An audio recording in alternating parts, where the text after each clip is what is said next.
Hey, everybody. Welcome, welcome, welcome. It's a great time to have you here. It's a late night stream. It's Friday, and I'm so glad to be here with all of you. I was with Lori and Tyler earlier on their stream, and now we're getting ready for our stream, our late night stream. So hit the like button, hit the subscribe button, hit the notifications bell, and away we go. Century. I say that the century on which we are entering can be and must be the century of the common man. A radical redistribution of economic power. I mean, we know that racism is a byproduct of capitalism. Everything would be all right if everything was put back in the hands of the people. We need a government that will make sure Americans are taken care of and organize the economy to serve the people, not the profits of a wealthy few. We now have the techniques and the resources to get rid of poverty. We got to start getting out there with the people. Get out of the movement and get to the masses. We need a government of action.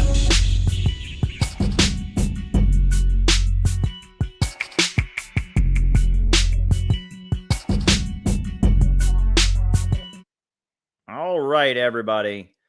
So glad to be here with all of you. We're streaming right now on Facebook. We're streaming right now on YouTube. We are streaming right now on the Rockfin. We're streaming everywhere. And afterwards, this video is going to be posted on the Rumble, and it's going to be posted on Odyssey. We're going to be posted on Odyssey. We're everywhere. Videos are posted or menaced by international communism. Bicycle repairman will be there. I'm just kidding. That's a great Monty Python sketch, mind you. I don't know if you've ever seen it. Classic Monty Python sketch.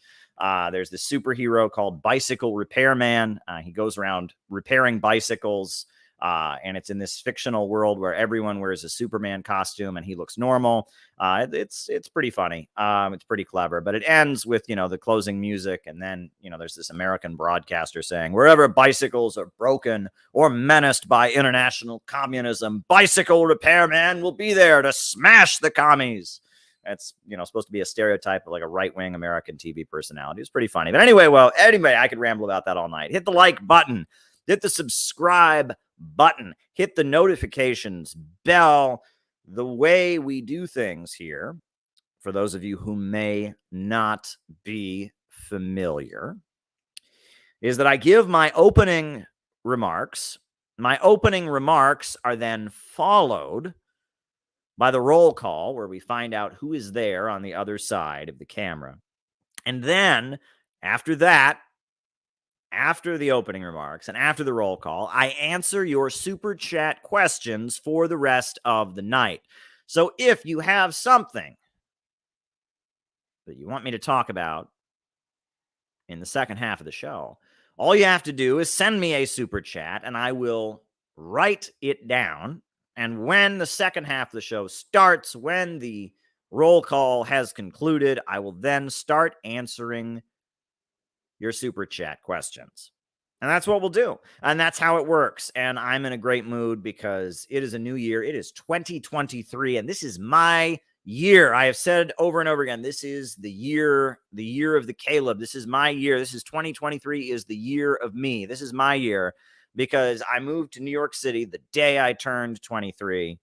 And yeah, it's exciting. And it's already starting off with a bang. A few quick announcements for those of you, just quick business announcements before we get to the bulk of the stream here. First things first, two big events are coming up. February 19th, Rage Against the War Machine, an anti-war rally sponsored by the People's Party and the Libertarian Party, and the Center for Political Innovation. We are official sponsors listed on the website. It's going to be great. It's going to be in Washington, D.C. Afterwards, in Washington, D.C., we are going to have a small reception, the Center for Political Innovation. So if you're somebody who likes to go to anti-war protests, and if you want the anti-war protest movement to get away from the cancer of answer and into the hands of a mass movement, if you don't want the PSL, Brian Becker, the Becker family protest hustle to continue running the leftist spaces. If you want it to be a place to actually get to the masses, you want to align with conservatives, align with different folks who are opposed to the wars, by all means, come to DC February 19th. I intend to be there.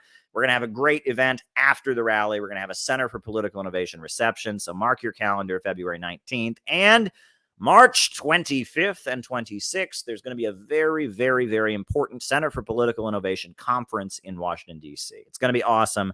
Details about that to come. You know the dates, but details are about to emerge. It's going to be very important. It's going to be a game changer, honestly. If you find out, once you find out the details of this conference, you're going to understand why it's such a big deal. But I can't tell you that yet because right now, blah, blah, blah. But anyway, if you want to be in on organizing any of that with us, all you need to do is join the Center for Political Innovation. There's no initiation ritual, no tests, nothing like that. All you have to just do is go to the website, and you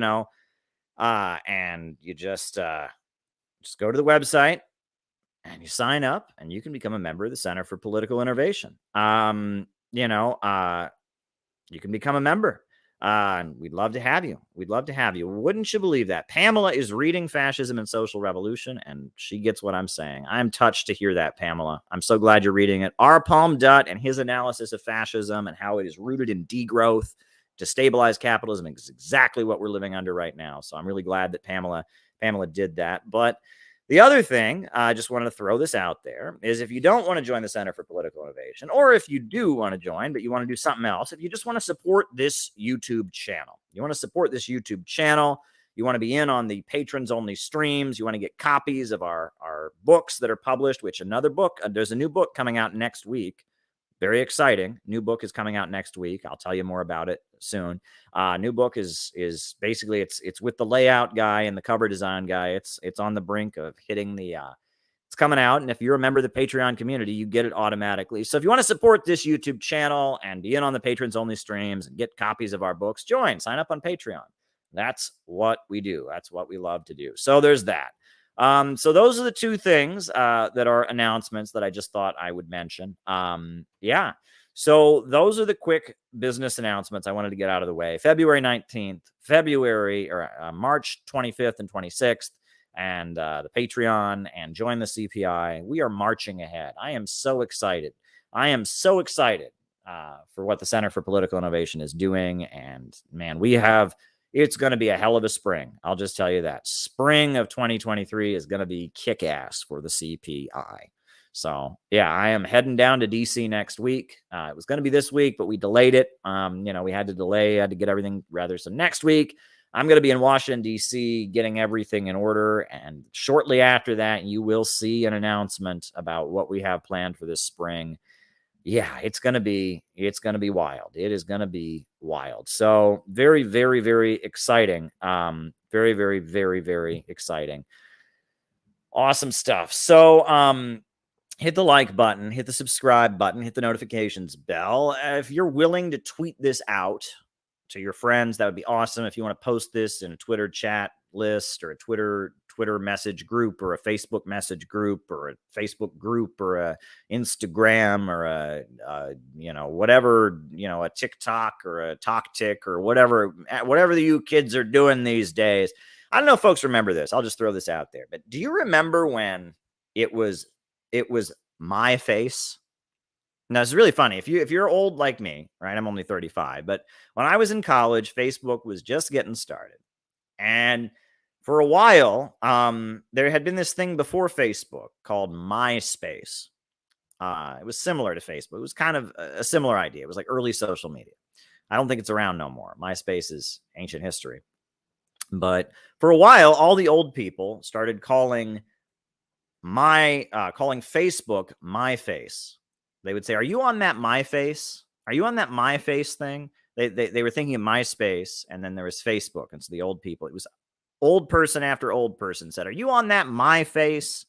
That my face? Are you on that my face?" But yeah, it was kind of amusing. It was certainly amusing. But yeah, those were the days. But anyway, no, they weren't the days, actually. Those were quite bad times. But that's right. I'm going to be on Convo Couch next week. Wow, Lance. There you go. I didn't know that was out there yet. I didn't know that was public information. But if Lance knows about it, then it must already be floating out there in the universe. That's another announcement. I will be on Convo Couch next week. So that's going to be exciting. Wow. There you go, man. Great stuff. But anyway, folks, tonight I'm going to give my opening remarks. So like I said, I'm doing my opening remarks. As I give my opening remarks, I'm writing down your super chat questions. Tonight, for my opening remarks, I thought we might talk a little bit about anti-communism, because anti-communism is amusing. So, it comes in all shapes and sizes. Anti-communists say a wide variety of things, and that one of the most frustrating things is that for me, becoming a communist required me to do a huge amount of education and research and learning and studying. And the synthetic left, this fake socialism that walks around, is like a huge gift to anti-communism. And we're going to see that. The first clip I want to show you, this is one of those clips that I think, that this YouTube channel serves a psychological purpose for me. Honestly, I feel like even if there was no one watching, I would still make this YouTube videos, because sometimes I see something that is so wrong and just so seething with ignorance, where I know facts that are relevant that are not being acknowledged, and I have to respond. So this is a clip. This was a YouTube ad. This actually came up. I was looking for a YouTube video, and an ad of this video of Charlie Kirk called "Charlie Kirk Destroys Socialist College Student." This ad came up on my YouTube, and so I had to dig down this video because I was just infuriated by what I saw. This is the brilliant conservative Charlie Kirk of Turning Points USA destroying socialism. And this clip, I don't know who to get more mad at, Charlie Kirk or the socialist who's arguing with him. Both of them, are wildly ignorant. But here we go. I, as a socialist, is that fair to say? What would be a country you think works well that's a socialist country? There are no socialist countries right now. There are no socialist countries right now. So you've already lost the argument, my dear. You've already lost, right? They say the whole right-wing talking point is communism's failed everywhere it's ever been tried. And then you say, oh, but that just wasn't real communism. That just wasn't real communism. And then that's just like such a convincing argument, right? I mean, Charlie Kirk probably just dropped the podium. Wow, it wasn't real communism. You won. You got it, right? Trotskyism and social democracy, and there you go. So right off the bat, she's already lost the argument. The second she said that, oh, there are no socialist countries right now, she lost the argument. But let's continue. Been a socialist country? Truly socialist? No. Oh, okay. Truly socialist? No. Oh, okay. All right. So all the countries in the world that have ever had socialism are not really socialist.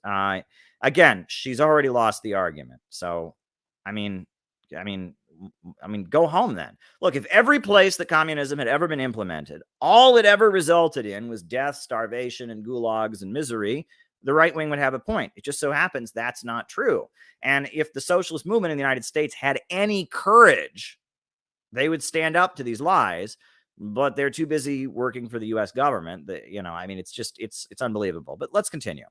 Say Venezuela, Cuba, North Korea, formerly Vietnam. What, formerly Vietnam? This is great. So he's listing countries he thinks are socialist. And he says Venezuela, yep. Cuba, yep. North Korea, yep. Formerly Vietnam. Why formerly? When did Vietnam stop being socialist? The Communist Party has been running that country all this time. I mean, it's the Socialist Republic of Vietnam. It's run by the Communist Party, socialist-oriented market economy. The World Economic Forum has articles about Vietnam's economic miracle. Why is Vietnam not socialist? Oh, because it's successful, because it has a strong economy, and you can't be socialist if your economy is strong. You'll notice, for example, he said he didn't say China. He didn't list China because, China is a huge economic success, and that wouldn't fit his narrative. You're only a socialist country if you're poor. Right? Vietnam can't be one. It can't be a socialist country because it's economically successful. China can't be a socialist country because it's economically successful. But all these countries that have had economic hardships, they count. But China and Vietnam don't. Right? The Soviet Union, those are. Yeah, the Soviet Union that lifted millions of people out of poverty, defeated the Nazis, invented space travel, industrialized the whole country, had the world's biggest power plants, pretty big success, I mean, while the rest of the planet was having a Great Depression, the Soviet Union was marching forward and industrializing and wiping out illiteracy and had like the biggest steel industry in the world and, all these economic achievements, right? All of that. But, we won't mention that, right? The point is that in the early 90s, they collapsed. So therefore, they achieved absolutely nothing. Oh, boy. And we're not socialist countries? Actually, they were socialist countries. And Vietnam is a socialist country, and Cuba is a socialist country, and China is a socialist country, and Nicaragua is a socialist country. And yeah, socialism exists all over the world today, and it's very successful. But let's continue. Were directly contributed by U.S. intervention. Did Fidel... Okay. So this part is just classic. I mean, and this is an argument that doesn't even help my point. It's just so infuriating to watch someone who doesn't know what they're saying, right? So this is what she said. U.S. intervention. So she's describing directly contributed by U.S. intervention. Right. So she's saying that these countries that have had socialist governments or whatever have had problems, and it's caused by U.S. interventions, right? The U.S. interventions, which it's true. I mean, you surround these countries, you barricade them, it obviously makes it very difficult for them to have prosperity. But this is Charlie Kirk's response. Oh, shit. I moved it backwards. I thought I was pushing socialist countries. Disastrous effects in those countries were directly contributed by U.S. intervention. Did Fidel Castro taking over Cuba have anything to do with U.S. intervention? You believe? Actually, yeah, it did. Yeah, it did, actually. It's a common knowledge that Fidel Castro coming to power in Cuba happened with the help of the United States.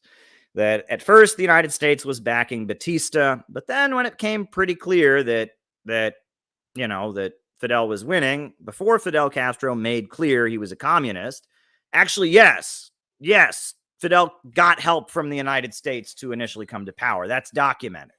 So even the point that he's making to try and own her is not accurate. Yes, Fidel Castro did come to power with the help of the United States. Now, when it became clear he was moving towards socialism, the United States turned against him pretty quick.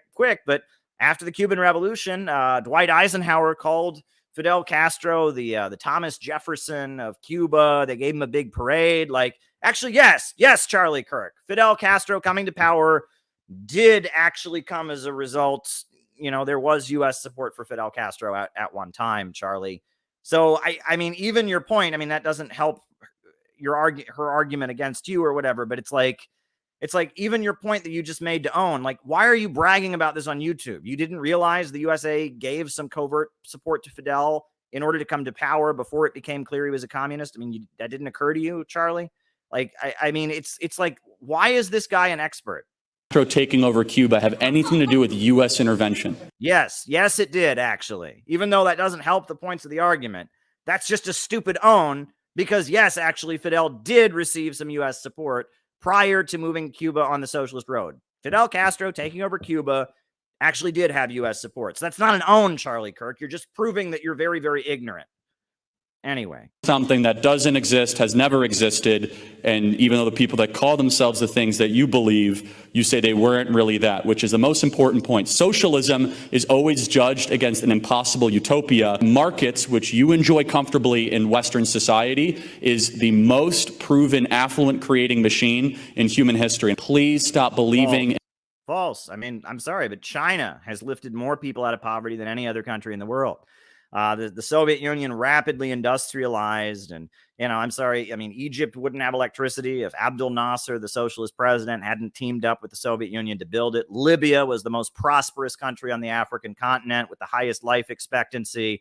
Cuba is heads and shoulders above Haiti and Jamaica and other countries in the region. I mean, it's like, I mean, it's just, I don't know how he can just say that, but it takes her disavowing all the socialist countries. She disavows all of them. She doesn't stand up to any of the bullshit that Charlie Kirk believes. She accepts at face value the U.S. imperialist narrative of world history of the 20th century. And so based on that, I mean, he wins the argument. I mean, and I don't understand. Why would anyone be a socialist? If everywhere socialism had ever been implemented, all it led to was death, starvation, misery, and destruction, why would anyone be a socialist, right? That's just not true. And if you don't stand up to that lie, I mean, it only helps people like Charlie Kirk. In a utopian nightmare and start looking at things around you that are good and are consistent with the natural law. Yeah, like China rising millions of people out of poverty, like Cuba's healthcare system that's admired all over the world. Like, I mean, there's many examples of socialism being successful, and there's many, many examples all around us of the failures of capitalism, impoverishment and chaos of the United States. But it's like, again, when, and to be fair, this is an edited clip, right? I mean, this is edited. It's choppy, meaning that they cut out some of what the woman says, but it's just like the DSA Trotskyite, frame of argument is like the best gift to Charlie Kirk you could ever have, right? And the last thing they would ever want is a communist like one of us to argue with Charlie Kirk, because we actually understand this, and we would make arguments that are based in economics, I mean, this fake socialism is just like a gift to people like Charlie Kirk. So I wanted to start out with that clip because, and then Charlie Kirk saying, well, the United States had nothing to do with Fidel Castro. Actually, it did, and I mean, it's just like, come on. But anyway, I think we should now show this next clip. This is from, I sent this to a friend a couple days ago. This is from an old movie called The Red Menace. The Red Menace. It was an anti-communist movie from 1949, Cold War anti-communist film. And I find it to be hilarious, but I also find it to be somewhat insightful. So I'm going to show this clip. This is amusing. This is from a classic Cold War anti-communist film. The befuddled and outdated American laws that stifle progress. Nothing must stand in the way of the onward march of democracy. You have another one of your questions, Comrade Riachi? Yeah. Just what do you mean by democracy, Miss Krauss? Well, we mean rule by the people. What else? Rule by all of the people? Of course. Well, then, what do our textbooks mean by dictatorship of the proletariat?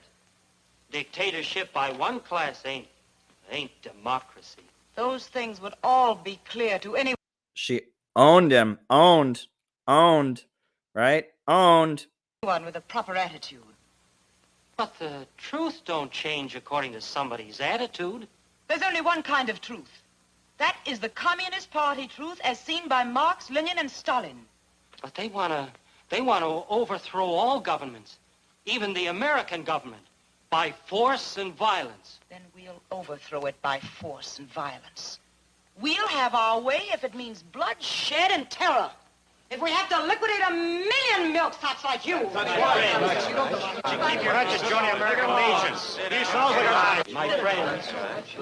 My friends, is this the kind of democracy you want? Is this the kind of world? He's worse than a fascist. He's a Mussolini-spawned Dago who wants to grovel at the feet of the exploiters of his own people. Dago, huh? And you're the people who preach tolerance, peaceful progress, respect for civil liberties. Well, I tell you, this is the greatest fraud ever perpetrated in a democratic country. Hey, what's the matter with you guys? Don't you recognize a lot of phonies when you hear them? Yeah, sure. Be too bad if you had to shoot your mouth off about this. Well, I'm going to tell him just what I found out. Oh! Hey, wait a minute, you guys. What are you... Oh!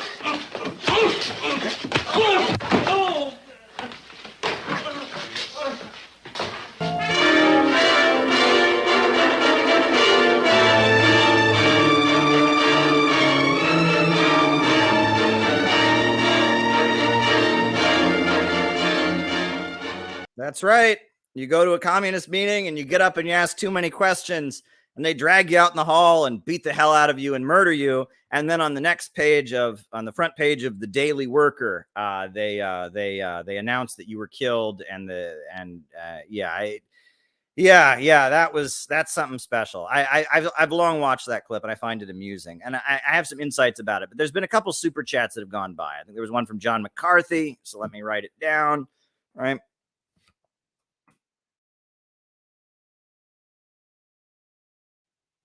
Okay.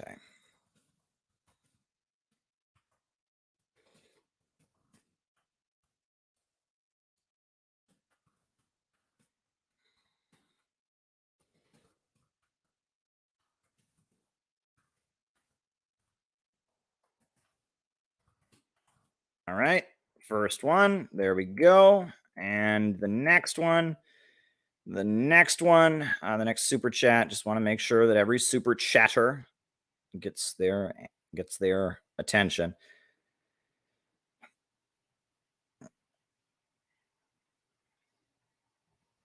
I want to start my own YouTube channel, but I am concerned.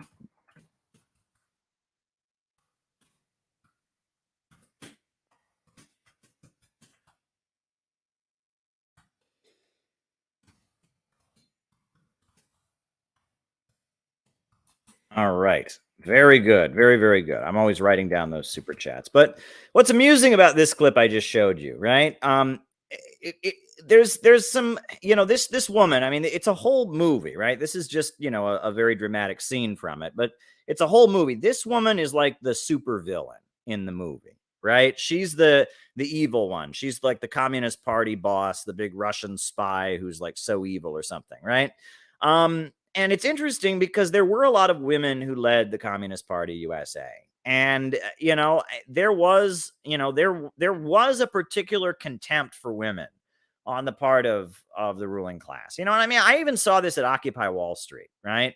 At Occupy Wall Street, I would see this is like, we would taunt the cops at Occupy Wall Street, but when women would taunt the cops just felt so angry. Like, oh my God, these women are cutting our penises off. How dare they? How dare they? Right. There is something about communist women, right, that kind of bothers the anti-communists. That comes across. And, you think about Elizabeth Gurley Flynn. You think about there was a lot of women that were leaders of the Communist Party and played a role in it, and that there was a particular distaste for them, and that shows up. You think about Claudia Jones. It's very, very interesting. But it's like, the women that lead the communist groups are these, scary authoritarian bitches who, I mean, it's a weird part of the Hollywood anti-communism, right? There's always some evil woman who's like the leader of the communists, right? And what is it she says here? It's like, I think the guy's arguing about it. First of all, she calls him a dago, right? Which is like the Communist Party. They were not into racial and ethnic bigotry. By force and violence. We'll have our way if it means bloodshed and terror. And it's like the line of the Communist Party was always that they were for a peaceful transition to socialism. I mean, this is, they never were calling for bloodshed and violence and terror. I mean, that's just not how they talked. But there you go. So, yeah. Liquidate 1,000,000 milk tots like you. Keep your head to join the American Legion. He smells like a... My friends, is this the kind of democracy you want? Is this the kind of world? He's worse than a fascist. He's a Mussolini-spawned dago who wants to grovel at the feet of the exploiters of his own people. Dago, huh? And you're the people who preach tolerance, peaceful progress. So just for the record, I mean, the Communist Party aligned member of the U.S. Congress was an Italian guy named Vito Marcantonio. The Communist Party member who served in the Harlem City Council during World War II was Peter Cuscione. There were plenty of dagos in the Communist Party. They were not anti-Italian, right? The idea that the Communist Party, this is just silly. I mean, this is just silly. I don't even know what to say about it. Kind of world. He's worse than a fascist.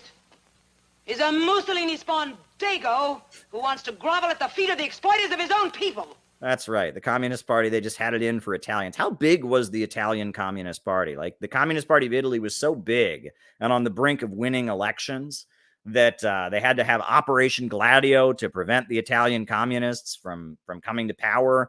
This is just like, it's just silly. It's just silly. And you're the people who preach tolerance, peaceful progress, respect for civil liberties. Well, I tell you, this is the greatest fraud ever perpetrated in a democratic country. Also, I'm just thinking, like, so the Communist Party is supposed to hate this guy because he's Italian, but like these guys look an awful lot like your stereotype of like 1930s mafia gangsters, right? So it's like they you know, the way these guys are roughing the guy up and the fedoras and all of that, like this is like Al Capone. So it's like the Communist Party is the Italian stereotype. They are the mafia. Like, with you guys. Don't you recognize a lot of phonies when you hear them? Yeah, sure. Yeah, so it's like they hate Italians, but they live up to Italian stereotypes. This is just silly. Too bad if you had to shoot your mouth off about this. Well, I'm going to tell him just what I found out. Oh! Hey, wait a minute! Wait a minute, you guys! What are you... Oh!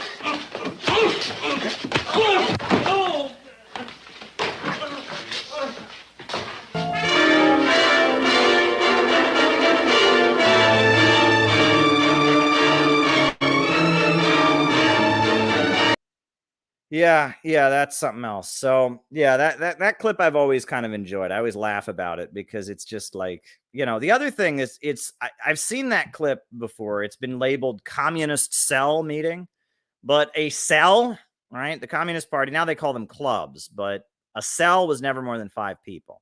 So that whole room, I think there was like 20, 30 people in there. That's not a cell meeting. That would be like a class or something like that. But a cell or a club, the way the communist parties were structured historically was that every cell only had 3 to 5 members. And then if you got more, then you had to divide into 2 cells. And that was so that every person was kind of, you know, the strength of every person was utilized. There was kind of somebody, there was a district organizer directly interacting with every person. Every cell only had 3 to 5 members. So if that was a communist cell meeting, it must have been one of the biggest cells ever, because communist cells in the cell structured parties, communist cells only had 3 to 5 parties. What's actually 3 to 5 members. What's interesting is that, you know, most communist groups in the United States have what they call branches. And branches are just based on locality, right? When I was in Workers' World, I was in the Cleveland branch, which was like 5 people. And then I was in the New York branch, which is, I guess, like a couple hundred.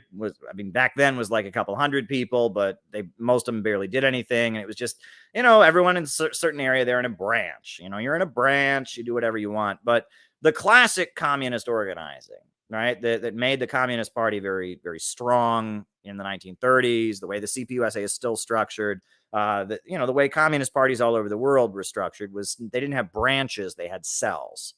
They had cells. And that way, you know, you're in a cell or a club of the party. It's 3 to 5 people, and there's somebody who's constantly in touch with you. Your cell leader, right?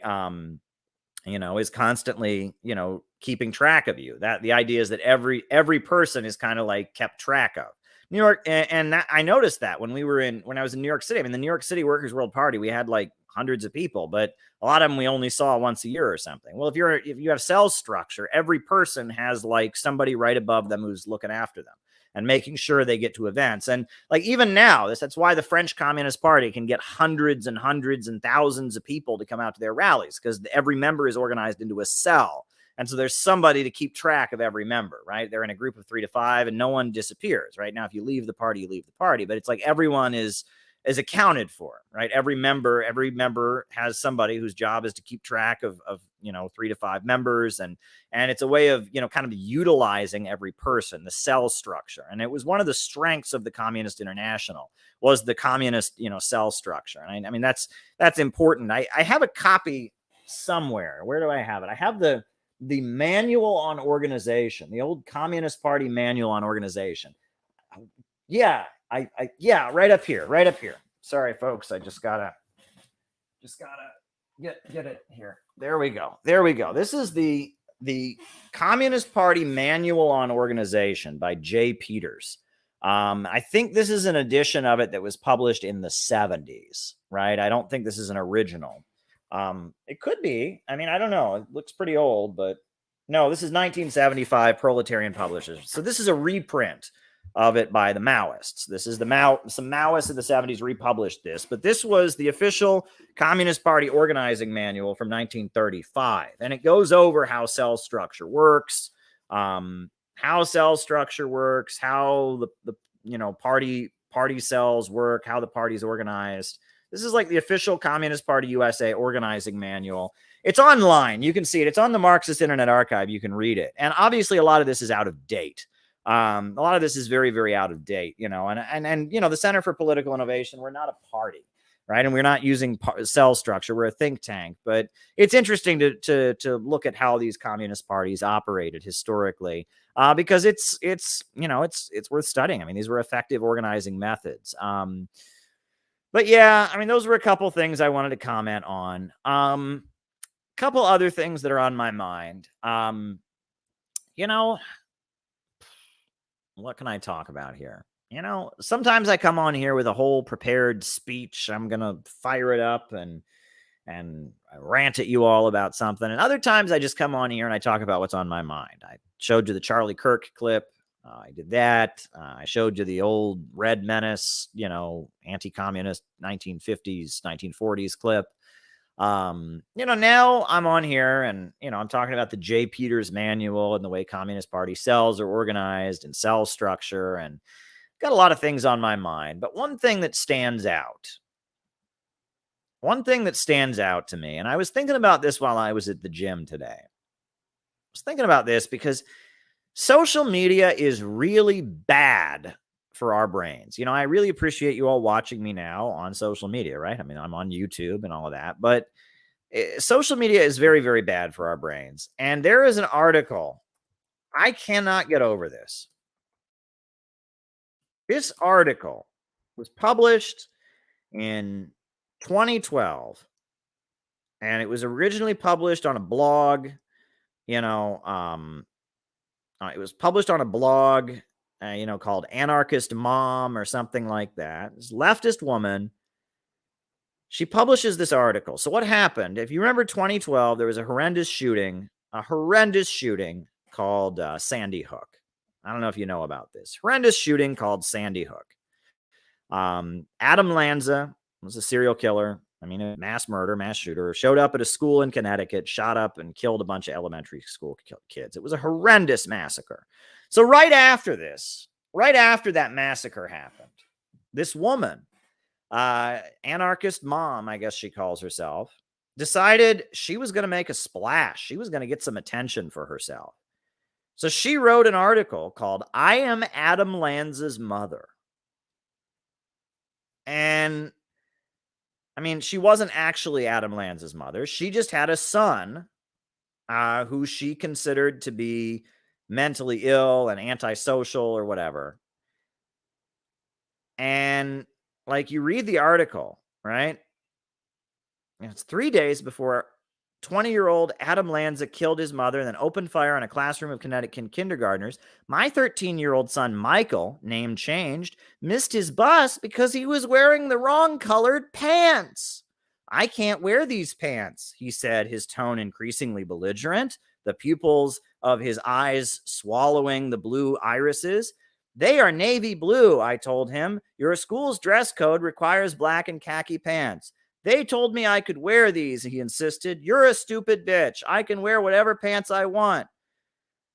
You can wear whatever pants you want to, I said in my tone of reason, and you definitely cannot call me a stupid bitch. You're grounded from electronics. I'm reading this. This is, and the worst ththing about this, right? She writes this horrendous article about how her son has some kind of antisocial problem, right? Her son is, he's got, he's like on the autism spectrum or something like that. Her son has some emotional mental health issues. But I'm sorry, that doesn't justify this horrendous article that she wrote. The headline of the article, "I Am Adam Lanza's Mother." She compared her own son, who had never killed anyone, who had never committed a crime. She compared her own son to a mass murderer to get attention. And the sick thing is, I was reading about this today. I've looked into this case. There's all these articles talking about how great it was for this mom to do this. Wow. She was highlighting how difficult it is to get proper mental health, how hard it is for parents to get mental health for their children. And it was just such a bold article and it was so great. It's like, no, it wasn't. This woman is comparing her own 13-year-old son, who I guess is defiant and, uses cuss words. She's comparing him to a mass murdering killer to get attention for herself on social media. This is horrendous. It's utterly horrendous. What kind of mother would do that to her son? Her child, and of course, they didn't print his name in the article. Thank God. But everyone's going to know who he is. They know who the mother is. This child has to go for the rest of his life knowing that his mother got a huge amount of attention on social media for comparing him to a mass murderer. What kind of parent could do something so scarring and damaging to their child? But she wouldn't have done it if she hadn't gotten attention for herself, right? And this is what's wrong with the synthetic left in so many ways. She thought, what can I do to get people's attention? What can I do to, be a martyr? What can I do to, look so socially conscious? So she compared her son. She compared her son in this article. She compares her son, she gives it the headline, Adam Lanza is my son. Because her son, is defiant and says what pants he's going to wear and called her a nasty name or something, was using foul language. She compared her son to a mass murderer. And she was celebrated for doing this. That's the worst part. If you type into Google, right, I am Adam Lanza's mother, you'll find all these follow-up articles about it. NPR, I am Adam Lanza's mother, helped get her son the help he needs. Oh, shut up. Right. And all these are, and then there's an interview with the son about, it's so great that, I'm opening up about my bipolar disorder. Screw all of this. This article, this was criminal, what this woman did. It was absolutely criminal. And this is a pattern. This is a pattern I have noticed with so many people. One thing about me, it's weird. I know a lot of people. It's weird. You would think I don't, but I actually do know a lot of people, right? I mean, through all my political work and all the different people I keep track of. And there's one pattern I have seen over and over and over and over again.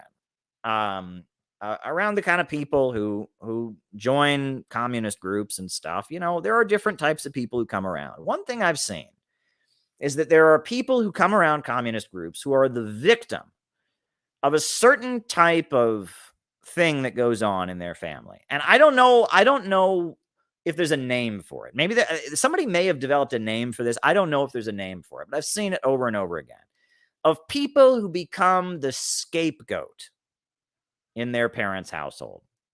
And I have seen this over and over and over again. People I've been close to, people that have become communists, they grew up in a household where they became the bad one. Right? They were the bad one.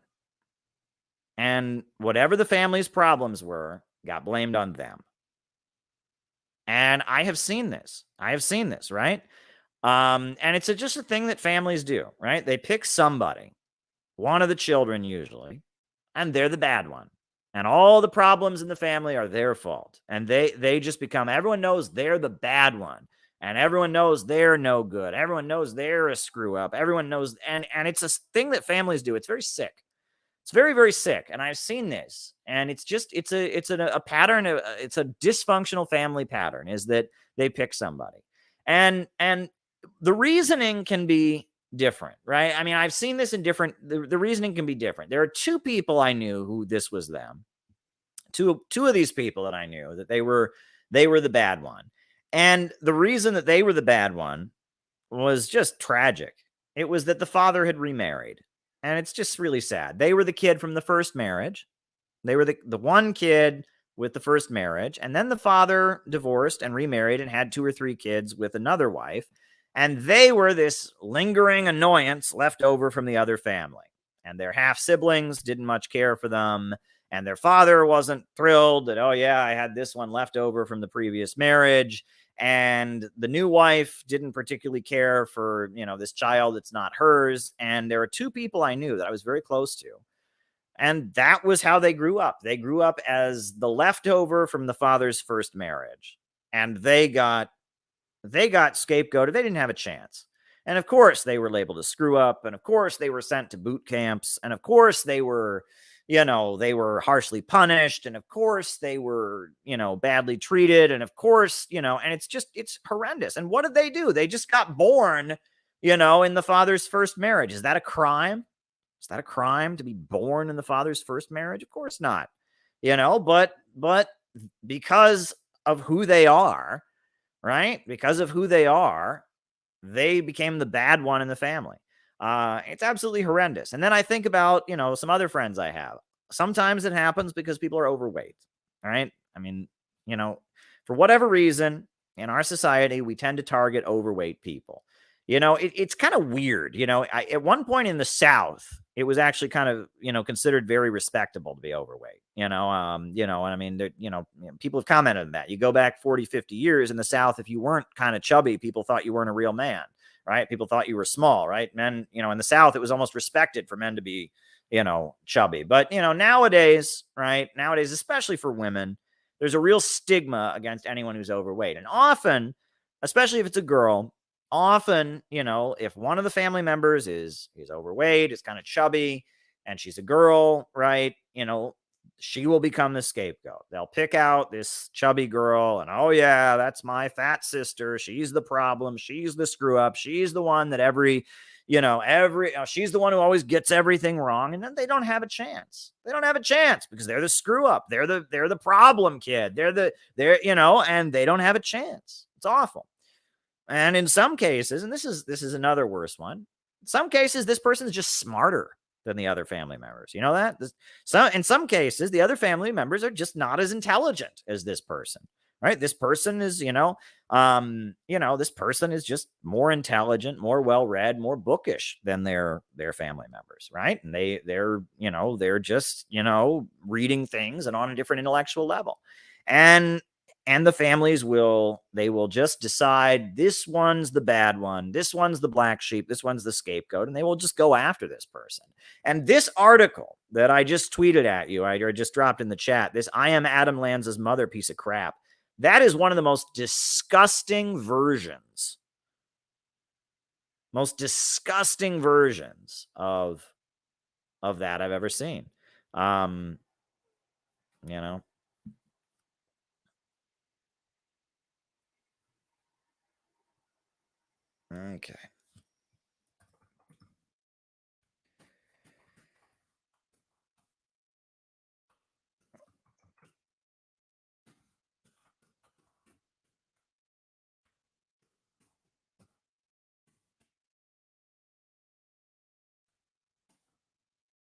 And it's something that's awful. And often the kind of person who's looking for something, who wants something more out of their life, wants some more meaning in their life, they will be the kind of person who has grown up in this kind of circumstance, because they were the black sheep, because they were the odd one out, because they were the problem child, because they were labeled the no good child for whatever reason. Right. And it could be, because of, because they're from the previous marriage, or because they're fat or an overweight, or it could be because they're smart or whatever, they, for whatever reason, they never really got the affection that they were hoping to get from their family. And because of that, they kind of enter adulthood kind of lost, and they want to join a political movement. And some of the best communists that I've known, some of the most dedicated communists that I've ever met, have been people like this, because they're looking for something, right? Because for whatever reason, they weren't given the love that they deserved. Their family decided to circle up against them. And so they were kind of not given the love that they deserved. They were scapegoated for the family's problems. They were made into the no good child, the bad one. And because of that, they spend their adult life looking for something. They want more meaning out of life. They want more meaning out of life than other people are. They're not satisfied with the normal answers. They're looking for something. And that's something to think about.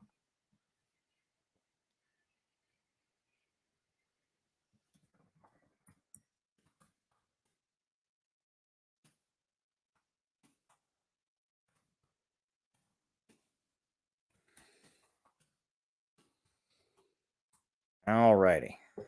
Wrote it down. So I just wanted to share that. I mean, it could be a bit of a bummer, but it's really important to think about because we need to think about right now, we are trying to build an organization. That is what we're struggling to do with the Center for Political Innovation. And it is not easy. When we live in a society where this mother can write an article, I am Adam Lanza's mother, and get celebrated. She basically canceled her own son. That's what she did. She canceled her own son for clout. It's disgusting, right? No matter how bad her son is, no matter how many times her son called her the B word, no matter how many times her son wouldn't wear his school uniform, until her son went to a school and opened fire and killed a bunch of children, he wasn't Adam Lanza. And what she did was horrendous. And the fact that she can get celebrated for canceling her own son this way, right? I mean, we live in a society where people are being actively encouraged to tear each other down. That is the problem with our society at this time, is that social media is actively encouraging people to tear each other down, to degrade each other, to break apart their social relationships, to become alienated and isolated from each other. And there's a reason for this. God damn it, there's a reason. It's not an accident. Right? There's some people who want to say, well, that's just how the algorithms are. I mean, they incentivize fighting. And no. There's a reason for this. And I'll tell you what it is. And I said it on Sputnik Radio in my interview, and I'm going to say it again, is that they do not want any middleman. They don't want anyone to get in the way. They want the right to program your brain. They don't want you to get your politics, your understanding of the world, your values from your family. They don't want you to get your politics, your understanding of the world, your values, your philosophy from your church. They don't want you to get your politics, your philosophy, your understanding of the world, your values from a community. Oh, no. They want your brain for themselves. They want your brain to be their property. That's what they want. They want the algorithms, Facebook, Twitter, and YouTube to have 100% programming ability over your brain. Nobody gets in the way.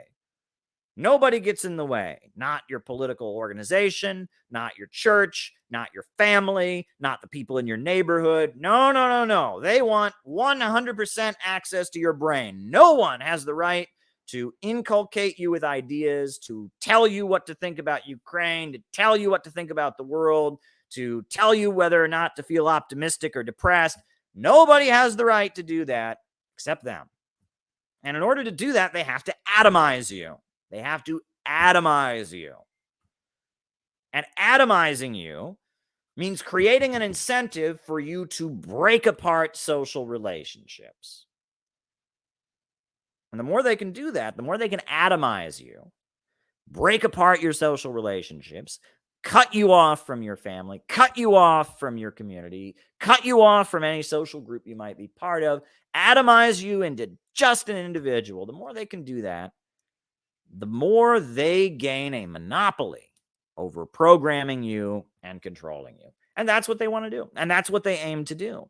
And in order to do that, they are working really, really, really hard to try and break down any community, any organization. So we're building the Center for Political Innovation. We're building the CPI as a community, as a place where people can support each other, where we can carry out our work, we can learn revolutionary ideology, we can stand in solidarity with the anti-imperialist countries, we can give people that have been isolated and cut off and lost, the meaning and the community that they're looking for. But it's really fucking hard. And why is it fucking hard? Because we live in a society where people are incentivized to cancel each other, where people are incentivized to expose each other, to tear each other down, to talk, to denigrate each other people. We live in a society where they are actively trying to make people afraid of each other, make people suspicious of each other, make people competitive, make people constantly comparing themselves to other people. And when I see the toxic behavior that, unfortunately, there's some of that in our movement. That's what it's rooted in. Jealousy, resentment, disagreements among people. It's rooted in this. And building an organization now in an atmosphere like this is not easy at all. It is very difficult. It's very, very difficult. We are swimming an uphill battle. Is that? I don't know. We're fighting an uphill battle, right? We are swimming against the current, right?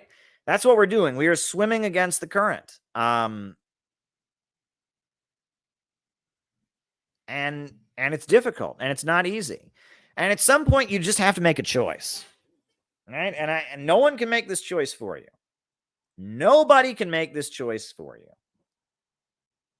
You can only make this choice for yourself. Nobody can make it for you. And honestly, you can't make this choice until you're ready.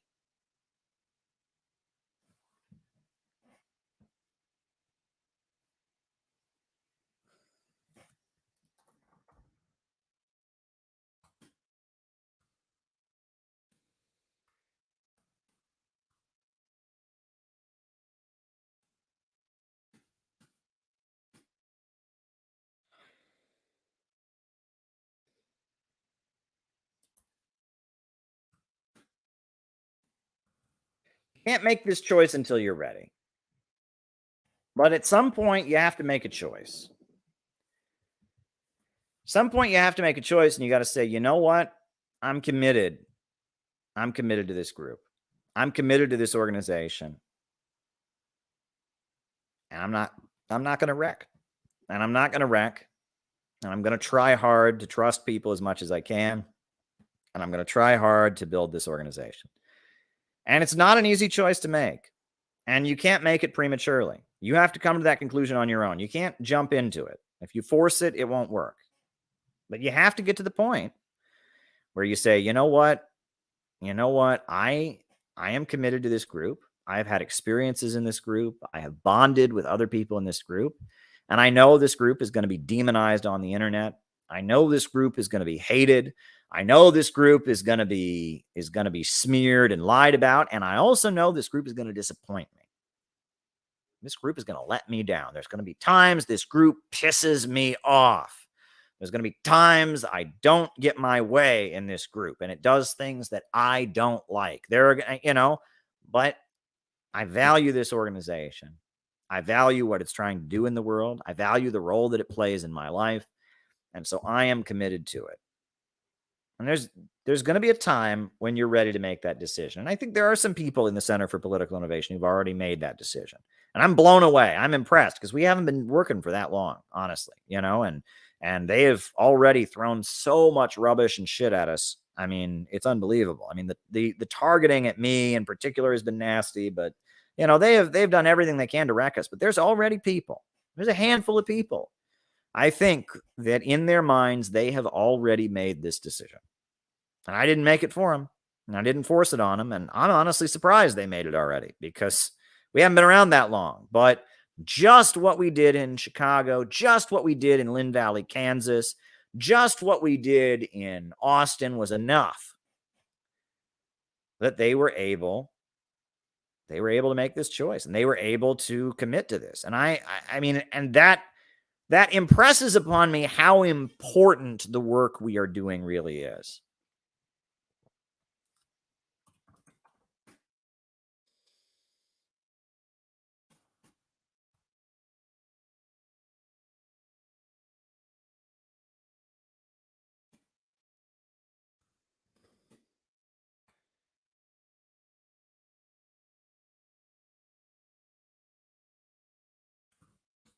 That strikes me about how important the work we are doing here really is. Because if the year of 2022, 2022, what did we do? Well, we had a conference in Austin, we had a training school in Kansas, and we had an event in Chicago, and then we temporarily shut down for 2 months, and then we reemerged. And there were some people that was enough.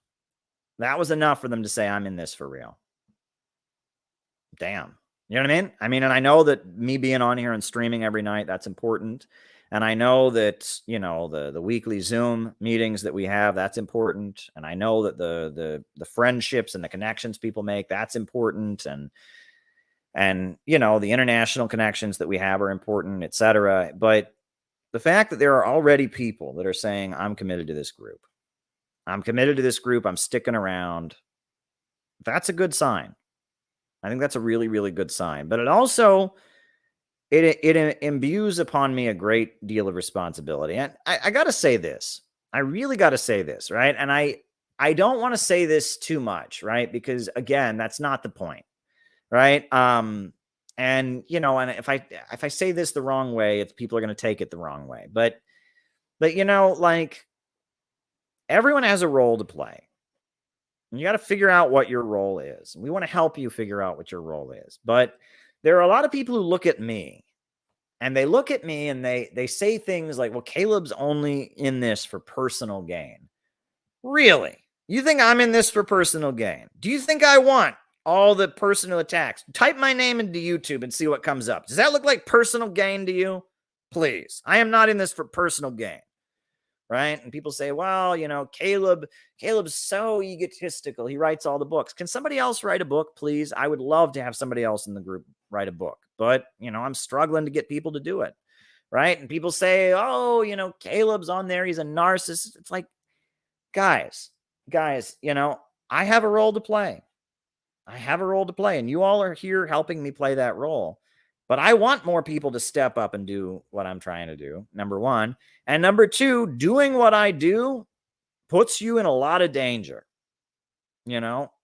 And if I had kids, I wouldn't be doing what I do right now.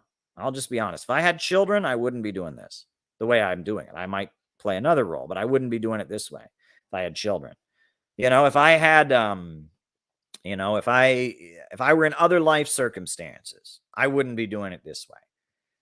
But because of the situation that I'm in and because of the personality that I have and because of, you know, all the number of factors, I am playing this role.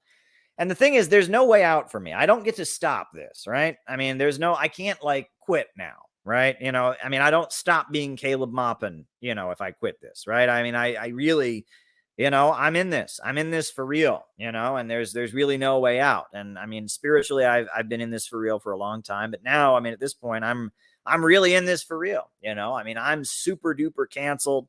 I could, you know, I don't think they would ever let me have a regular job at this point. I think if I applied to work at Walmart, you know, the Walmart would get a call from the Department of Homeland Security about a Russian agent and, you know, a guy who worked at RT and, you know, shook hands with Dugan. And I think I probably wouldn't work at Walmart very long.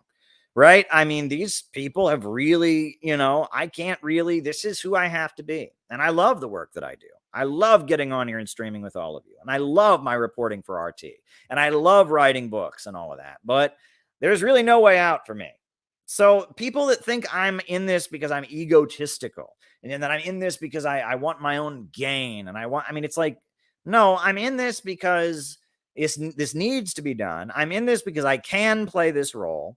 And I'm in this because, honestly, at this point, there's no way out. There's no escape for me at this point. I mean, I'm sorry. If I wanted to stop being Caleb, I couldn't. I mean, you know, I couldn't live with myself, number one. But on top of that, even if I could somehow, I wouldn't. This is going to be me for the rest of my life, right? Whether my life ends in federal prison or it ends, getting shot, or I don't know how it ends. You know, hopefully it ends with, you know, me playing a role in a socialist government or, you know, whatever. But, you know, I mean, there's really no way out for me at this point, even if I wanted to get out, which I don't. So, you know, I wish people would think about that a little bit before they get on their jealous ego tantrums against me, right? Because honestly, I would love for more people to play the role that I'm playing, number one. Number two, honestly, if you're not ready to deal with hell and high water, you probably shouldn't play this role. I'll just be honest with you, right? I mean, if you're not ready to, you know, there are different roles that people can play, and they're all respectable, and they're all important, and they're all necessary, right? There are different roles that people can play, and there's nothing wrong with that, right? And, you know, and I'm not flawless. You know, I've made mistakes over the years. There are things that I would like to do differently. I'm always learning, and, you know, I'm just doing the best I can. And I would love to have people step up and play more of a role in the organization. And we all have an important job to do. But I just want to get that out there as well, right? Is that that the people who come up against me always have it in their minds that I am, that like, I just live this life of never ending glory or something. And I'm sorry, that's not what this is, right? That's not what this is. And, I mean, there are some perks to doing what I do. There are some negatives as well. And there are things about myself I'd like to fix. And there are things I'd like to do differently. But I want to empower all of you. That's my point. I want to empower all of you, and I want to get the job done. And getting the job done means people have to make sacrifices. And I have made sacrifices. I have made a huge amount of sacrifices. I have poured a huge amount of my own money and my own resources into building this organization. I have put my reputation and my name and my face and myself out there and gotten, I've been a lightning rod for all of the hatred and contempt and smears and lies, and I'm going to keep doing it. And, honestly, a lot of people are like blown away by, the fact that I'm going to keep doing this. Well, the reason I'm going to keep doing this is, one, because it needs to be done, and two, because I can't not do this. At this point, this is all I'm going to be, right? I mean, I'm going to be this, number one. And number two, this is all I want to be. I don't want to be anything but this. This is what I want to be. And I want to figure out how to do this and do this more effectively and do this in a way that reaches more people and do this in a way that inspires more people and do this in a way that brings people together, do this in a way that pushes other people forward. That's what I'm trying to do. So, if you want to do it with me, great. If you don't want to do it with me, no pressure. I would much rather have people who don't want to do it with me not do it with me. People who come along reluctantly are a problem. So that's where I'm at. I'm thinking ahead to this spring. And the operations that we're going to be pulling off. And, sometimes it's a little intimidating. I'll be honest with you. Sometimes when I'm at the gym and I'm exercising, it's like I almost want to put on the Rocky music. You ever, it's corny. I'm laughing about this, but it's like, it's, there's that 70s movie with Sylvester Stallone, right? And it's this unheard of low level boxer who gets his shot to fight some big prominent boxer, and he's training. And I always want to put on the Rocky music and be like, all right, I'm training for the big match. But of course, I'm being corny and I'm being silly here. But it's like, I mean, in a way, that's what it's like, because this March will put us to the test. Honestly, this March 03, 2023 is going to put us to the test. It's going to challenge us.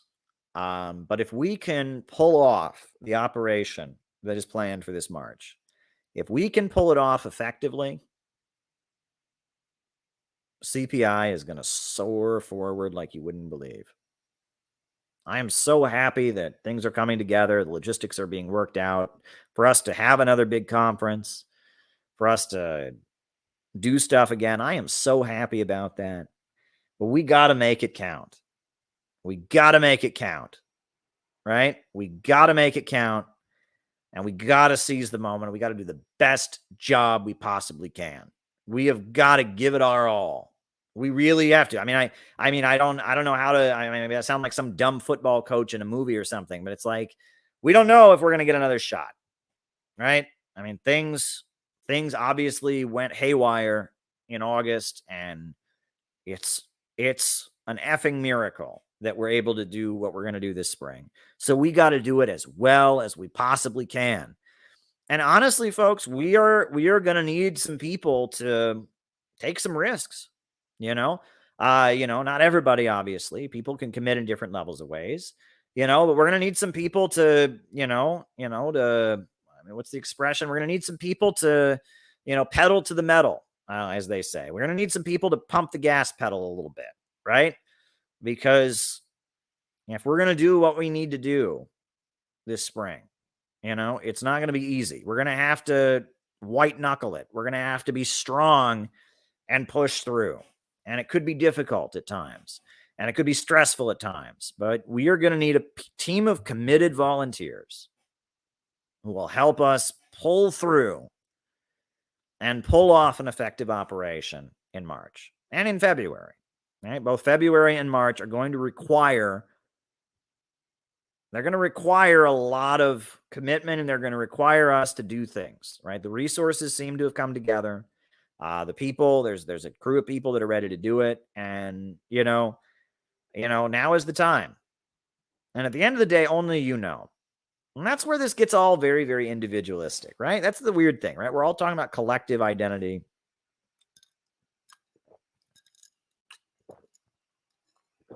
We're talking about collectivism and collective identity and all of that. But at the end of the day, there is something very, very individualist about all of this. Because at the end of the day, some of us know. Some of us know that we're called to do this kind of work. And not all of us are. But some of us know that this is what we're meant to do. And there are a lot of people telling us not to listen to the part of us that knows this is what we're meant to do. There's a lot of people around us. Look, I tell people, I think back to 2023 when I moved to New York, my family certainly didn't want me to move to New York. There were people in my life said, Caleb, you're in a cult, you're in an extremist group, just get your life together. You're not in college anymore. Just get your life together. But I knew that I was called. And I tried for a couple years to listen to the voices around me that were telling me how I should live my life. But the reason that I ultimately got on a Greyhound bus and came to New York City, and it started out as a month, and then I never left. The reason that I did that is because I chose to listen to the part of me that knew I was called to do this. I chose. I made a choice. I knew I wasn't listening to anybody else.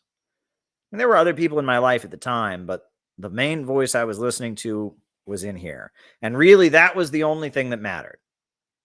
Listening to other people's advice. Some people thought I should go to law school, and some people thought I should try to become a truck driver, and some people thought I should try to become a welder. And I was getting all kinds of different advice.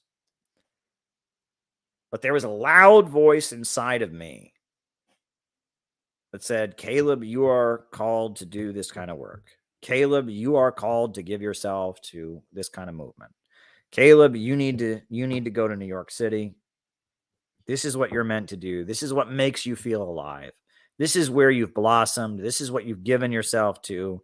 You spend every free moment reading up on communist history. You sell the newspaper like nobody else. You've got the best newspaper selling records of anybody. This is who you are.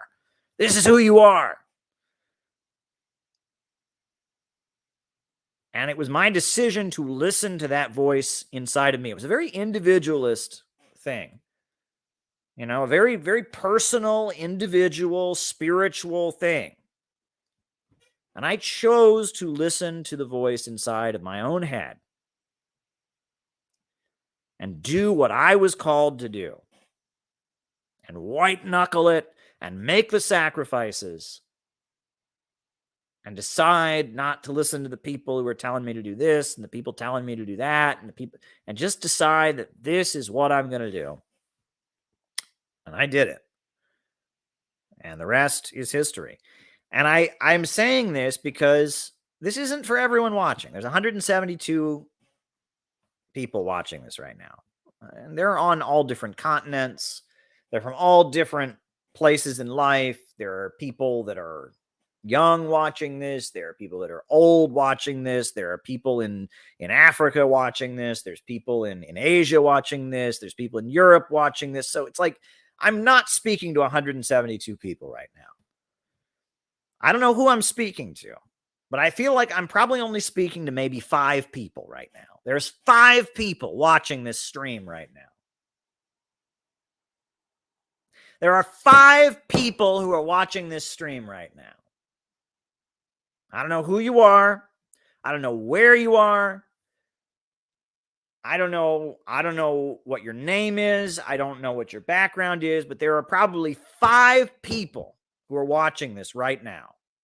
I don't know who you are. I don't know why you're watching this. I don't know why, but there are 5 people that are watching this right now that are hearing me.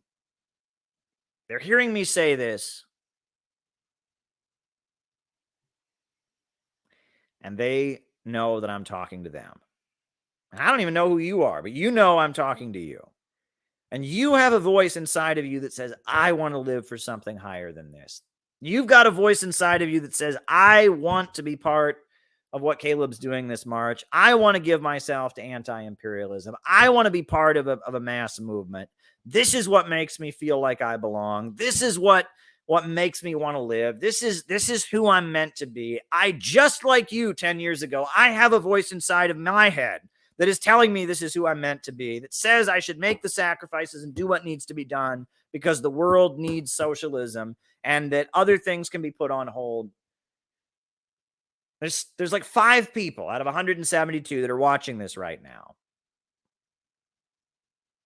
that I'm talking to, that they have their own voice in their own head that is saying, I'm called to do this. I am called to do this. This is who God meant for me to be. This is the purpose I have, and I can't resist this purpose, and I can't stop. I can't not be this kind of person. And you, the person watching, whoever those 5 people are, maybe 10, maybe 15, I'm telling you to listen to that voice inside of you. Listen to your own voice. Listen to the part of you that aspires to do what I did. The part of you that aspires to give themselves to this. The part of you that says, God damn it, we got to stop World War III. We got to stop World War III. We must do all we can to stop World War III. That person who's already got it deep in their soul that this is what they want to do. I didn't put it there. Don't blame me for it. Don't blame me for it. I didn't trick you into doing anything. I didn't tell you to do anything. It's already, the voice is already in your head. The voice is already there in the back of your head. I'm just telling you, if you're one of the people for whom it's already there, I'm telling you to listen to that voice. And if you are one of the people who has that voice, if you are one of the people who has that voice in the back of your head, if you're one of the people who is called to do this kind of work, if you're one of those people who can't do anything else, you're one of the people that just has to be a revolutionary, one of the people that just has to struggle for justice, one of the people who just has to do this, I'm calling on you to listen to that voice.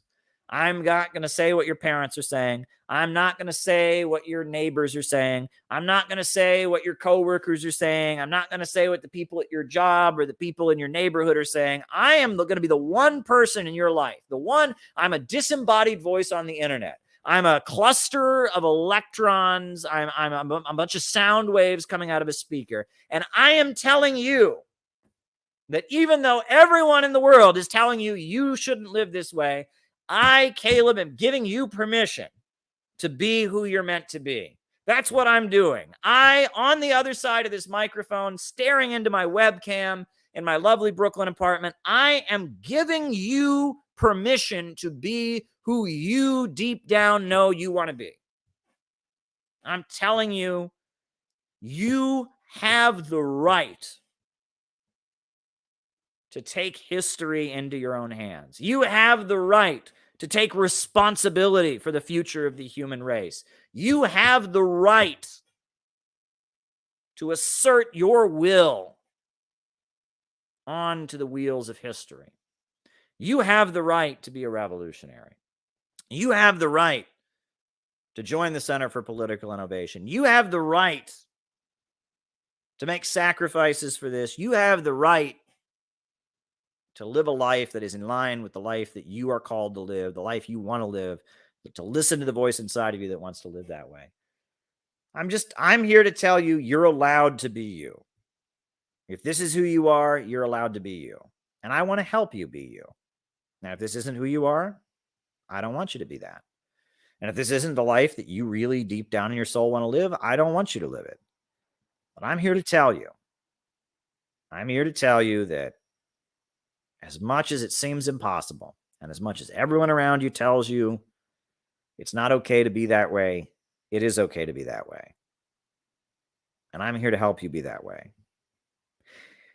And that concludes my opening remarks for tonight. So hit the like button, hit the subscribe button, hit the notifications bell, and let's start doing the roll call. Names and locations, names and locations. Who is with us tonight? Names and locations.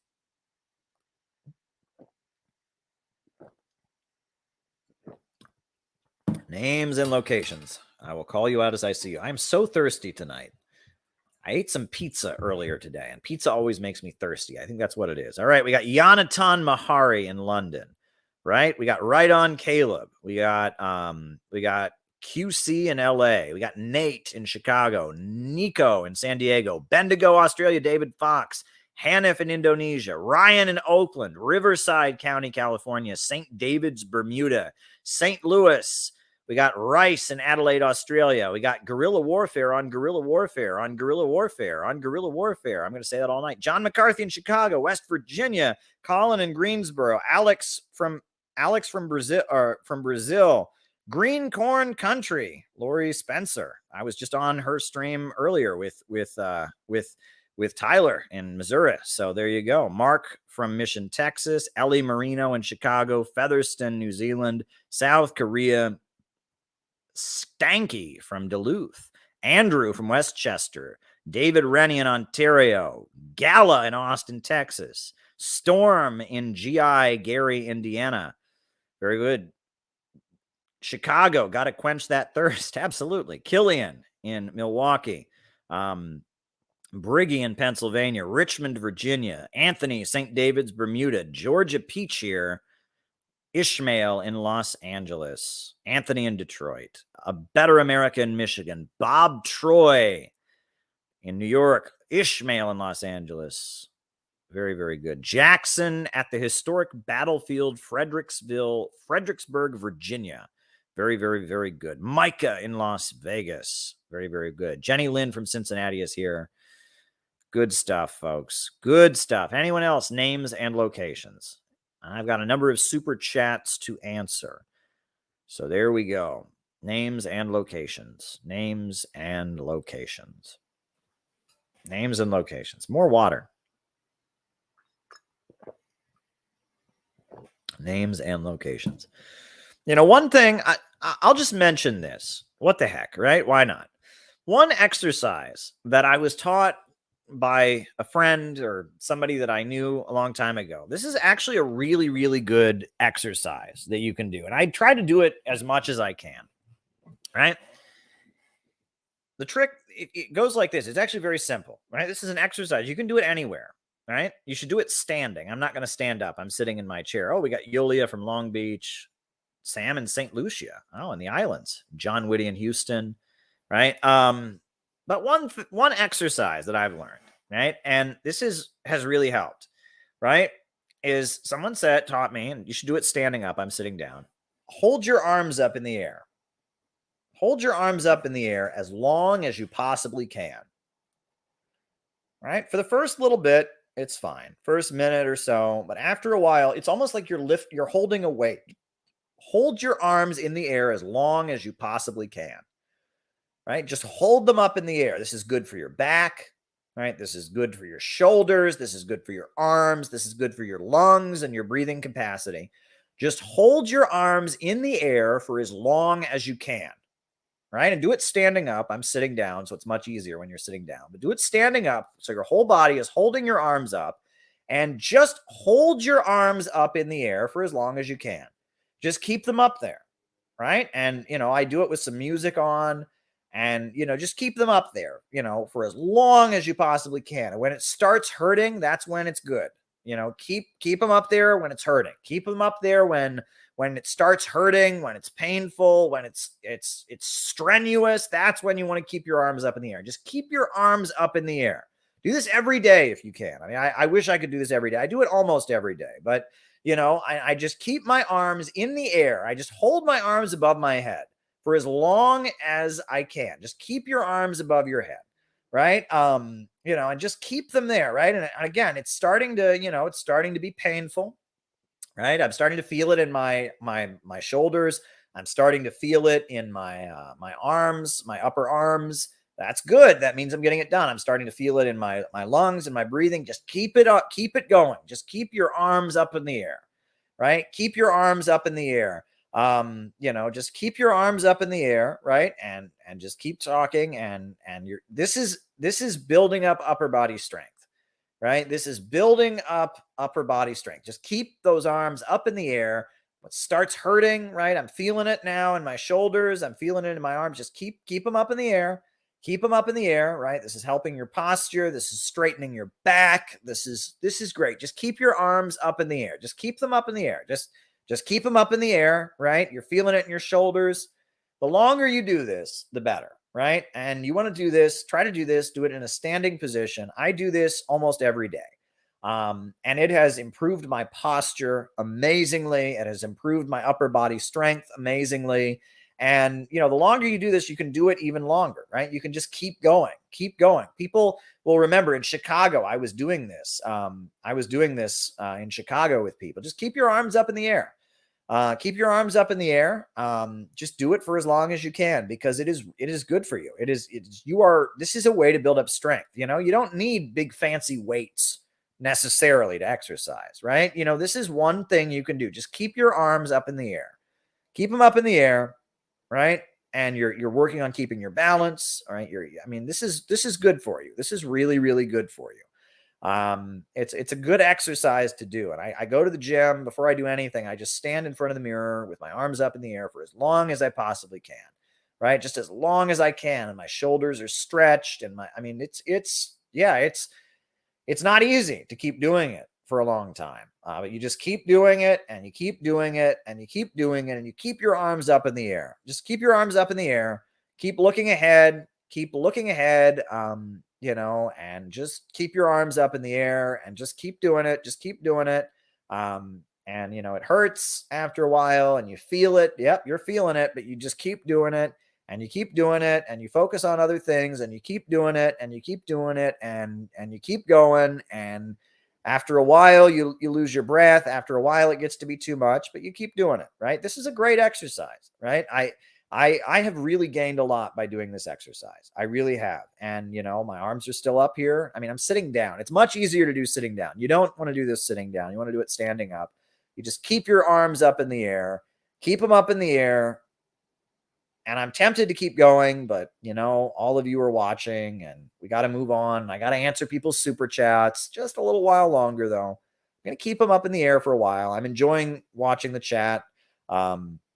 You know, people are in the chat saying amusing things about it being, you know, it being an exercise. But, you know, just keep your arms in the air for a while. Just keep them up there. Keep them up there. You're feeling it in your shoulders. You're feeling it in your elbows. You're feeling it in your upper arms. Just keep it going. Just keep your arms up in the air. Keep your arms up in the air. All right. All right. I think I've reached my limit. So now I'm going to put my arms down. Right? And look, I can feel it. Like it's almost like I was just weightlifting. I can feel it. I can feel it in my upper arms, you know? I can feel it. I can feel it all through here. I can feel it. I mean, this is, oh man, that's so good for you. So good for you. I can feel it. I can totally feel it. You know, you feel it in your back, you feel it in your shoulders. It's good for you. It's very, very good for you. So there you go. There you go, everybody. So hit the like button, hit the subscribe button, hit the notifications bell if you want to tweet this out and get more people involved. That's always fun. Now I'm going to start answering people's super chat questions. All right. So the first super chat question came from John McCarthy. And John McCarthy wrote that the Chicago DSA quit over the DSA stance on the railroad strike, started their own organization called Class Unity. Would you interview them? Yeah. If you know somebody from them and they want to come on this stream, I'd love to have them on. We're always looking to have different guests on this stream. I would love to have them on this stream. That would be great. So there you go. Next question. I want to start my own YouTube channel, but I am concerned about the elites going after me. Should I do it, or does being visible protect me? Oh, and thank you. Thank you, Farshid. Thank you very much. I do appreciate it. You know, I don't know. Let me just put it this way, right? As I said in my opening,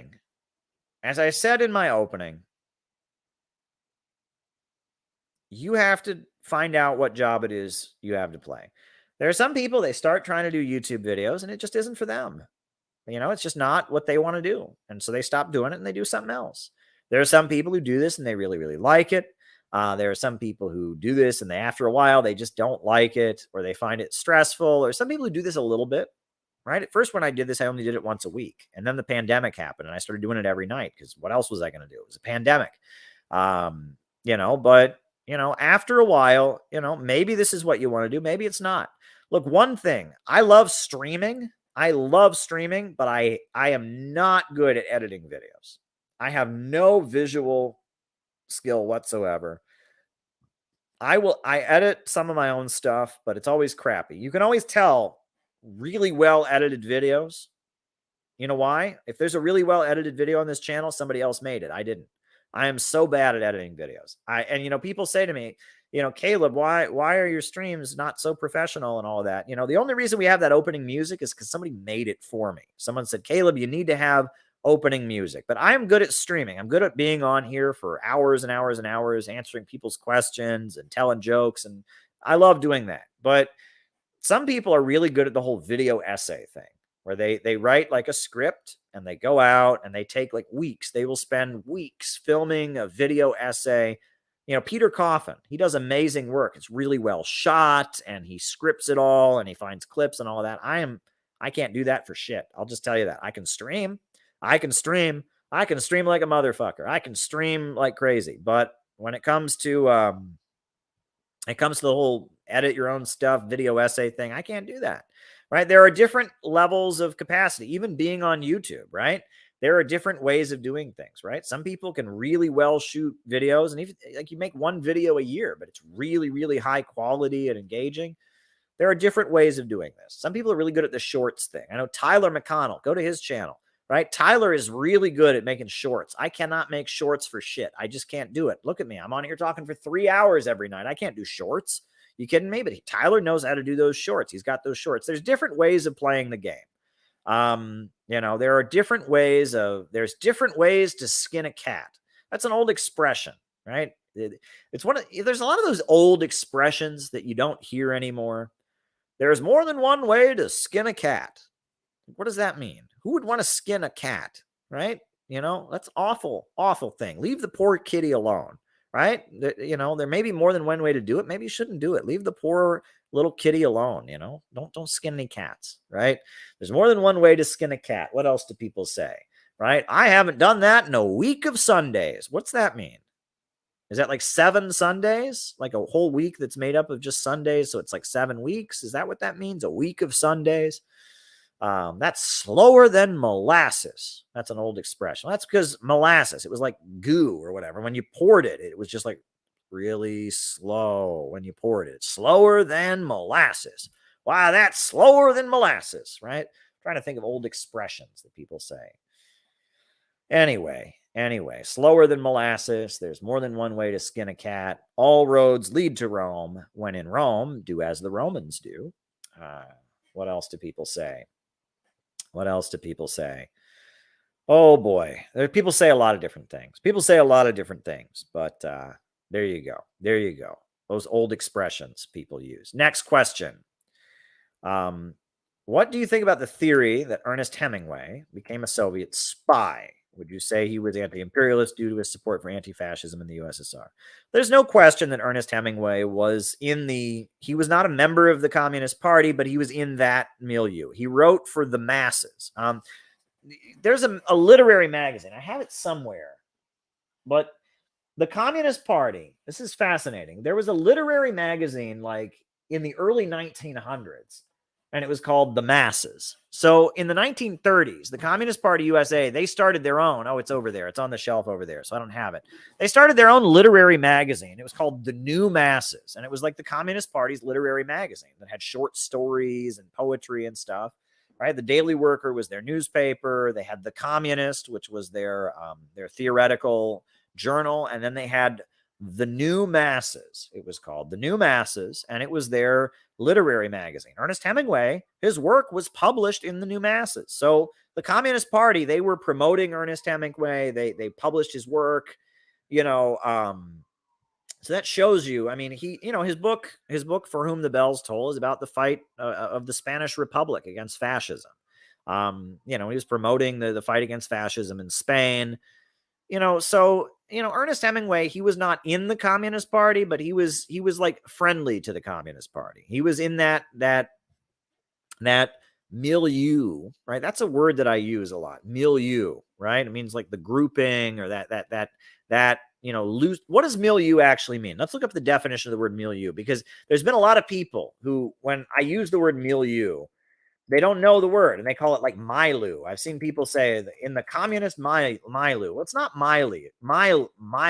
It's milieu. It's a French word of French origin. The literal meaning is a person's social environment. That's the literal meaning of the word milieu. I use that word a lot when there's a group of people that someone's around. Ernest Hemingway was not a card-carrying member of the Communist Party, but he was in the communist milieu. He was in the group of people that were supporting the Spanish Republic and raising money for Spain. He was in the group of people that were anti-fascist. He was in the group of people that were supporting Roosevelt and supporting labor unions and supporting African Americans, which was a taboo thing to do in the United States at that time. Even like the Socialist Party was very racist in those days. He was in the communist milieu. That's where he was. He was in the communist milieu. There's no question about it. He was part of the Popular Front, right? He was part of the Popular Front. He was there with Lillian Hellman. He was there with a lot of very famous writers and intellectuals, especially in the late 30s. A lot of Hollywood people, Charlie Chaplin, a lot of American intellectuals and academics and writers and such they were around the Communist Party USA, whether they joined directly or not. However, that was a problem, because during McCarthyism, a lot of them didn't stick around. A lot of them didn't stick around. A lot of them, as soon as it was during the late 1930s, when Roosevelt was the president. We're talking like 1936, 1937, 38, 39. During those years, the Communist Party was trendy. It was hip, right? If you were in Hollywood, a lot of Hollywood actors and directors, they were in the Communist Party. If you were on Broadway, a lot of Broadway actors, a lot of Broadway directors, they were in the Communist Party. If you were an academic, if you were a professor or a writer, a literary person, if you were a musician, a composer, if you like played in classical music and in one of the orchestras, it was trendy to be in the Communist Party. Roosevelt was the president. Now, the first problem came, when the Pact of 39 happened, right? When Stalin, in order to buy time, because he knew the Nazis would eventually invade, and because none of the Western capitalist countries would sign a treaty, Stalin signed a temporary non-aggression pact with the Nazis. Then the United States went into an anti-communist overdrive. Oh my God, the Soviet Union, they're not really anti-fascist. That was like the first moment where a lot of those people that joined the Communist Party because it was hip and trendy were out. But a lot of folks stayed with them during that. But, Earl Browder was put in prison. Roosevelt was at odds with the Communist Party. But then when the Soviet Union was invaded, when Pearl Harbor happened, then the Communist Party was back being trendy again. But when McCarthyism came along,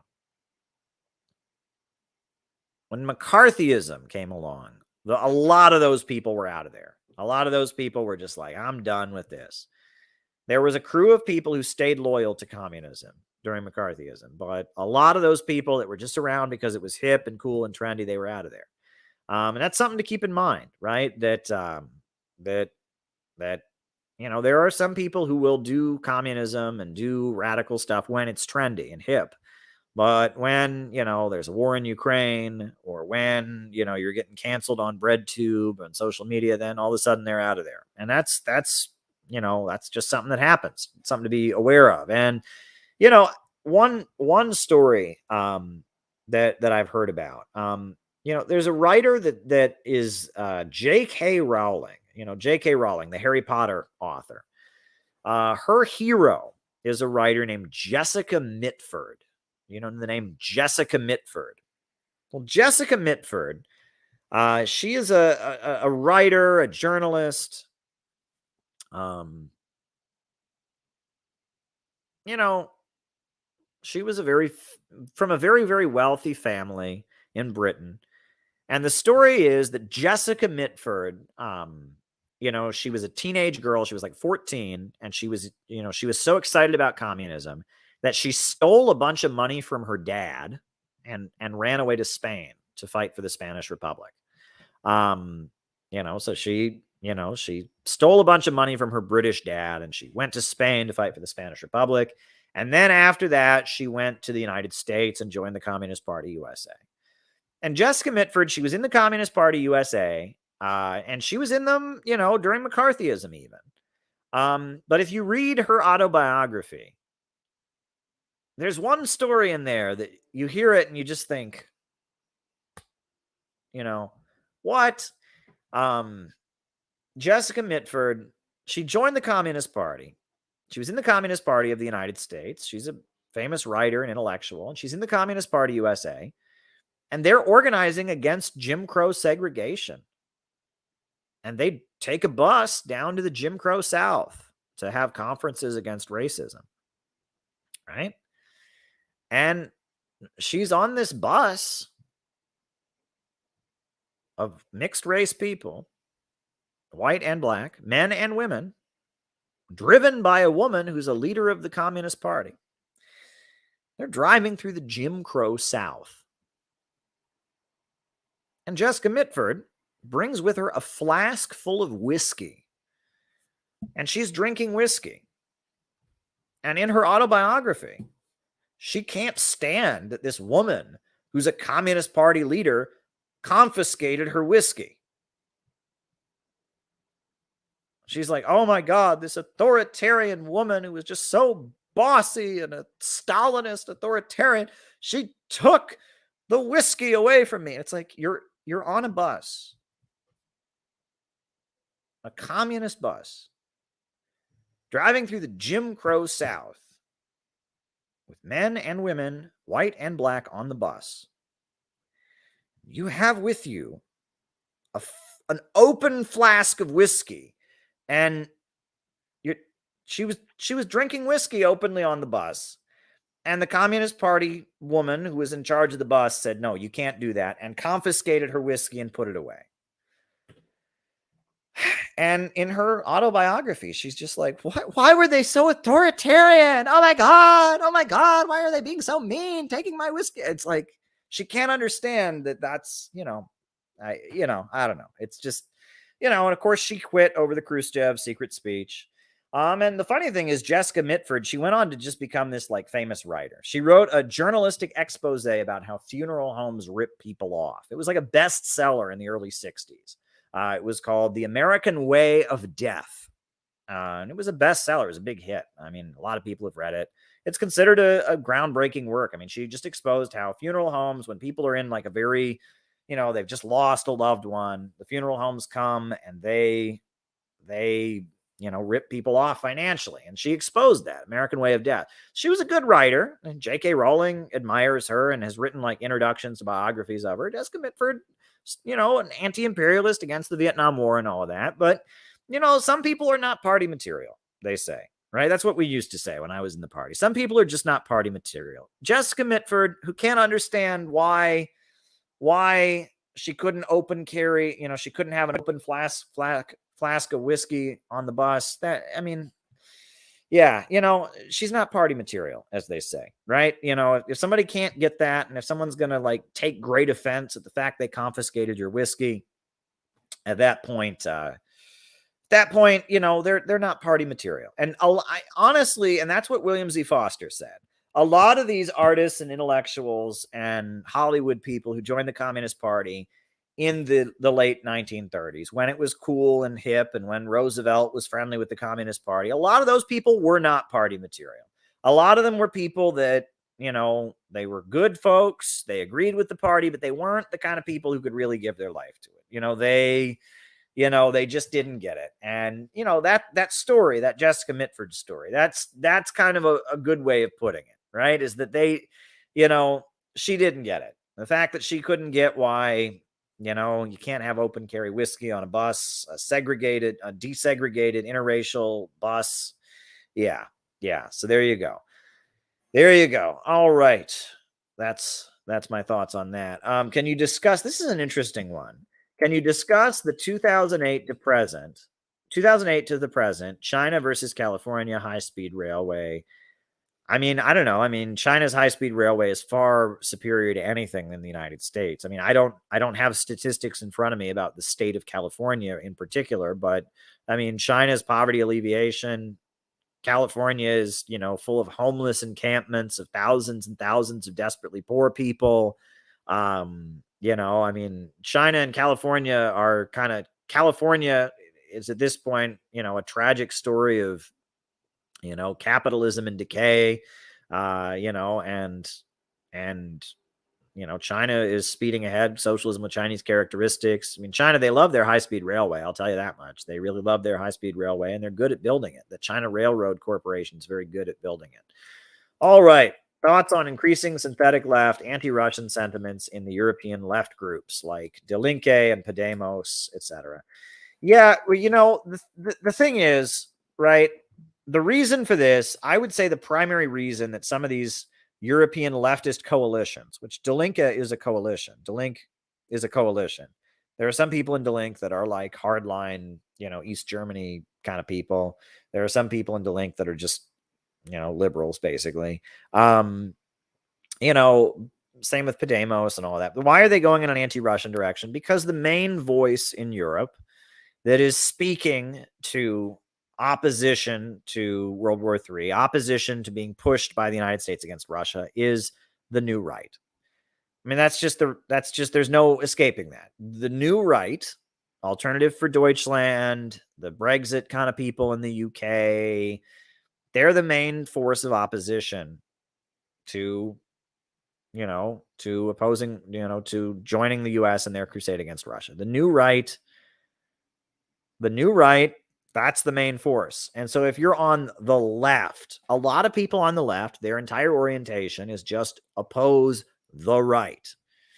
So, in Germany, there's that woman, I can't remember her name. She calls herself an anarcho-communist, but she's pretty good. Like, she's a member of parliament, and she's like, she's in Die Linke. I forget what her name is. And she said some good things about Russia and such. And there are some people in Die Linke in Germany that are genuine anti-imperialists, but a lot of the left in Europe, because they're opposing the right, it's just like here. Honestly, it's a lot like here.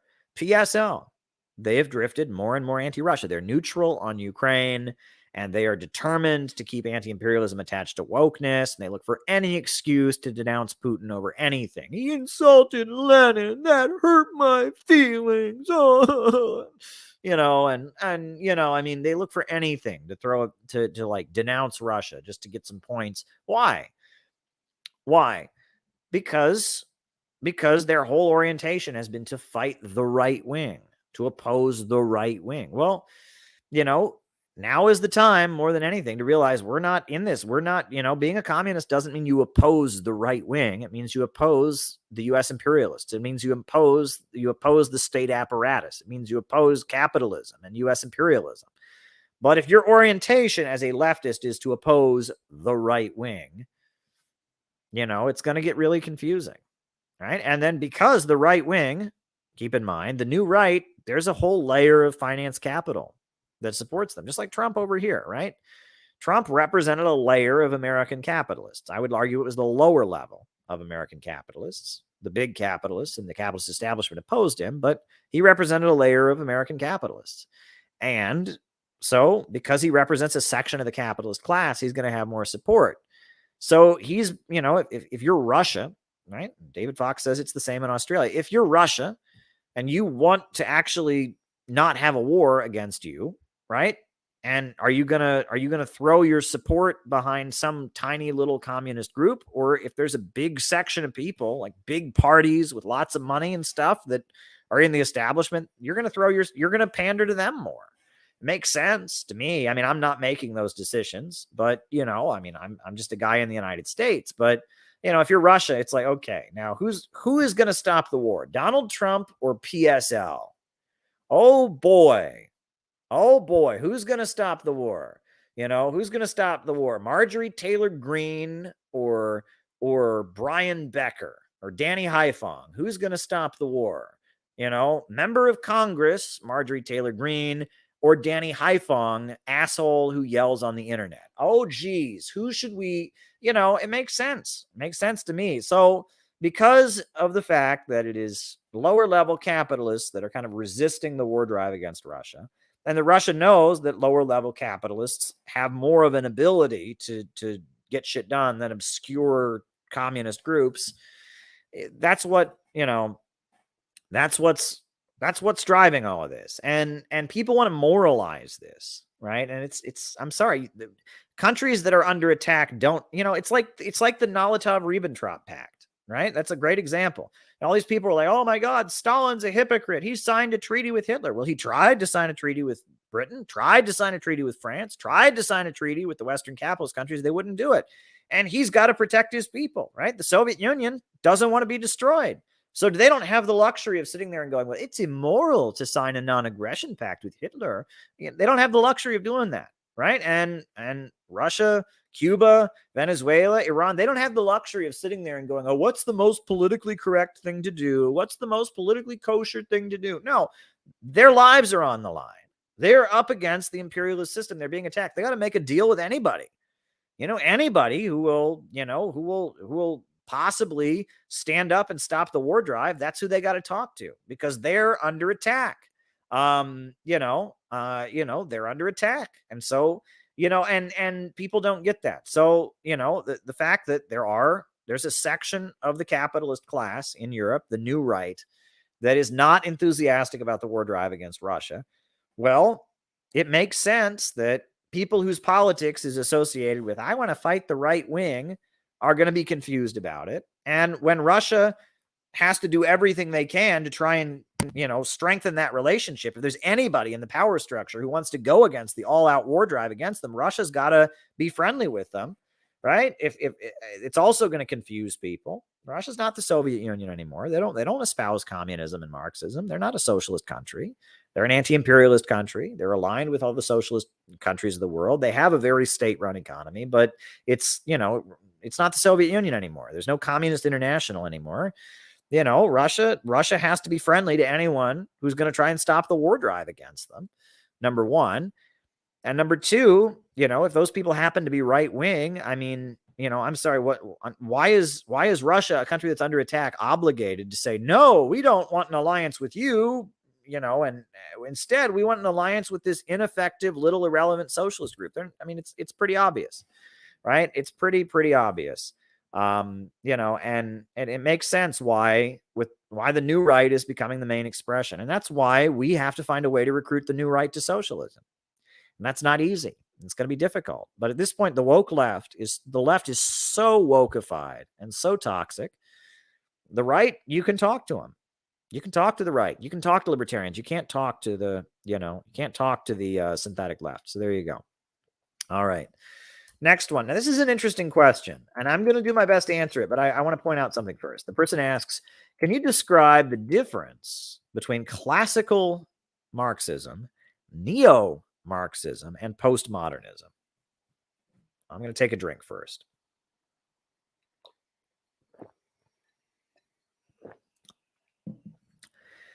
First of all, I want to point out those are three academic terms.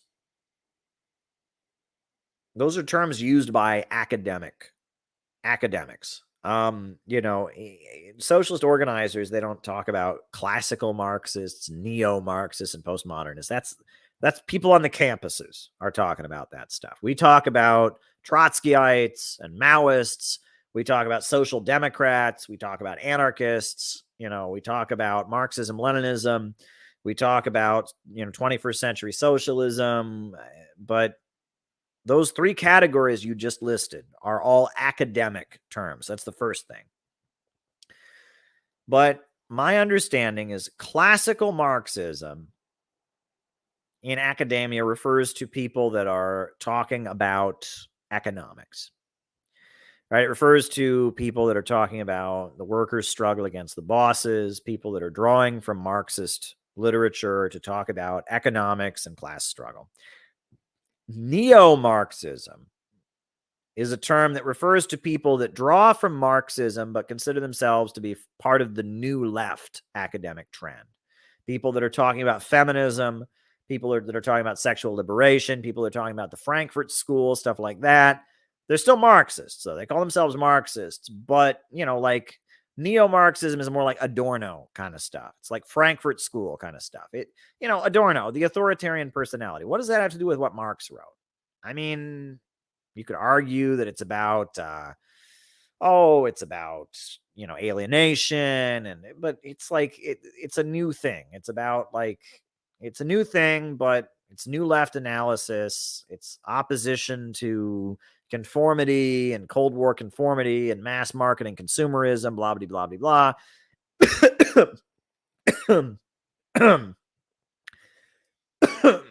But they're not talking about like classical Marxism. They're not talking about the tendency of the rate of profits to fall. They're not talking about the proletariat and the bourgeoisie. They're not talking about the exploitation of the worker. They're not talking about the dictatorship of the proletariat. It's this new left thing that draws from Marxism. It still considers itself to be Marxist. It hasn't denounced Marxism, but it's a new left thing. That's neo-Marxism. And again, all academic terms. And then postmodernism. Postmodernism is a completely different school of thought. Postmodernism is the belief that there is no objective reality. There is no definite truth. And that deconstruction is the moral obligation. The idea is that there is no grand narrative of human history. There is no philosophy that can define reality. And the best thing that you can do as a philosopher is to deconstruct any narratives. Take apart Christianity. Take apart Islam. Take apart feminism. Take apart Marxism. Take it apart. And that's what philosophers should be doing, is because all the ideologies, all the belief systems, all of that is somehow totalitarian. And that reality is actually more in the eye of the beholder. The individual creates reality with their perspective. They put forward their narrative. And so by deconstructing the prevailing narrative, that's postmodernism. That has nothing to do with Marxism. Marxism is a narrative. Marxism is an ideology. Postmodernism rejects ideology. Postmodernism rejects grand historical narratives, right? So postmodernism is just completely a break with Marxism. Marxism is an ideology. Postmodernism rejects ideology. Neo-Marxism is like, it's like a transition. Classical Marxism, you know, that's people that are talking about what Marx wrote and in a Marxist perspective. Neo-Marxism is this anti-authoritarian, anti-conformity, Frankfurt School stuff.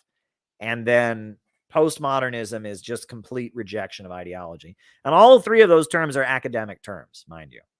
Right? Those are terms that refer to people that are writing books and college professors and stuff. Like there's not groups, right? There's not postmodern organizations. There's not classical Marxist groups versus neo-Marxist groups. It doesn't work that way. In actual Marxist organizations, Marxist countries, Marxist parties, people don't talk about that. Right? Those are academic terms. And to be fair, a lot of people, the first place they encounter this stuff is academia. So there's nothing wrong, with asking this question. Right? And you probably had a professor who explained, well, there's classical Marxists, there's postmodern, or there's and your professor is right when he's talking about academics, but when he's talking about the movement, when he's talking about groups and parties, and he's not talking about that. Right? This is academic stuff you're talking about there. And honestly, what we're doing with the city building tendency, and I was talking about this with Tyler and Lori earlier,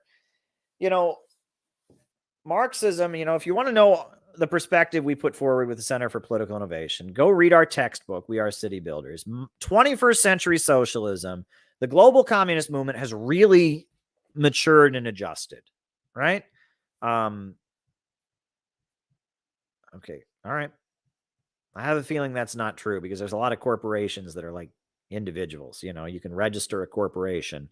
I would wonder what that's based on, Dark, because it's like anyone can register a corporation. I mean, there's thousands and thousands of corporations registered. So, a lot of corporations are owned by one person or owned by two people or something like that. So I have a hard time believing that. Maybe you mean major corporations or something like that. I have a hard time. I'd be curious where you got that information, but you know, you know, social Marxism and the global Marxist movement has really evolved.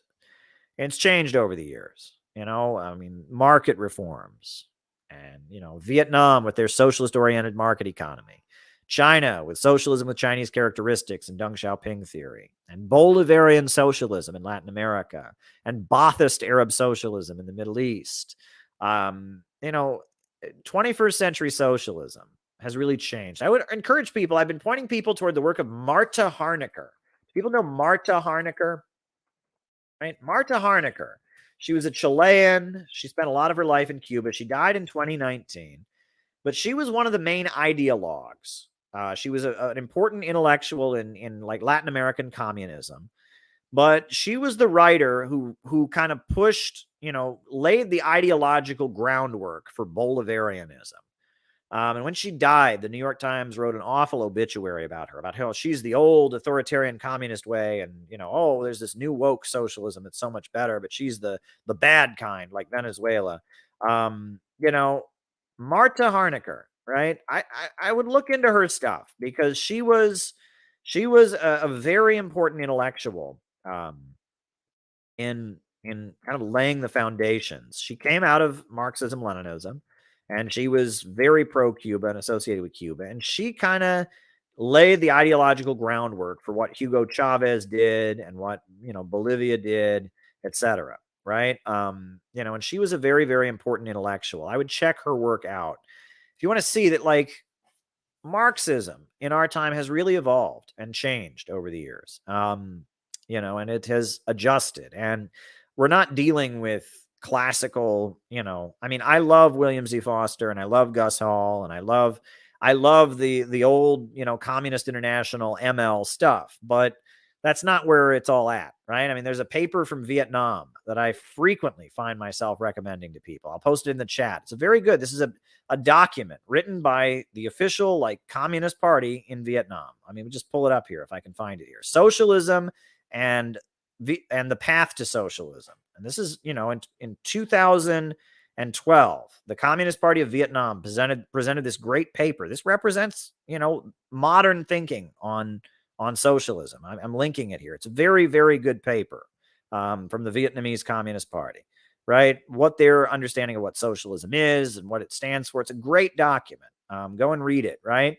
Go and read the Chinese Communist Party and their publication, Kui Shi, right? Go and read that. There is a global communist movement around the world. Go and read North Korea, what they published, the Juche ideology and all of that.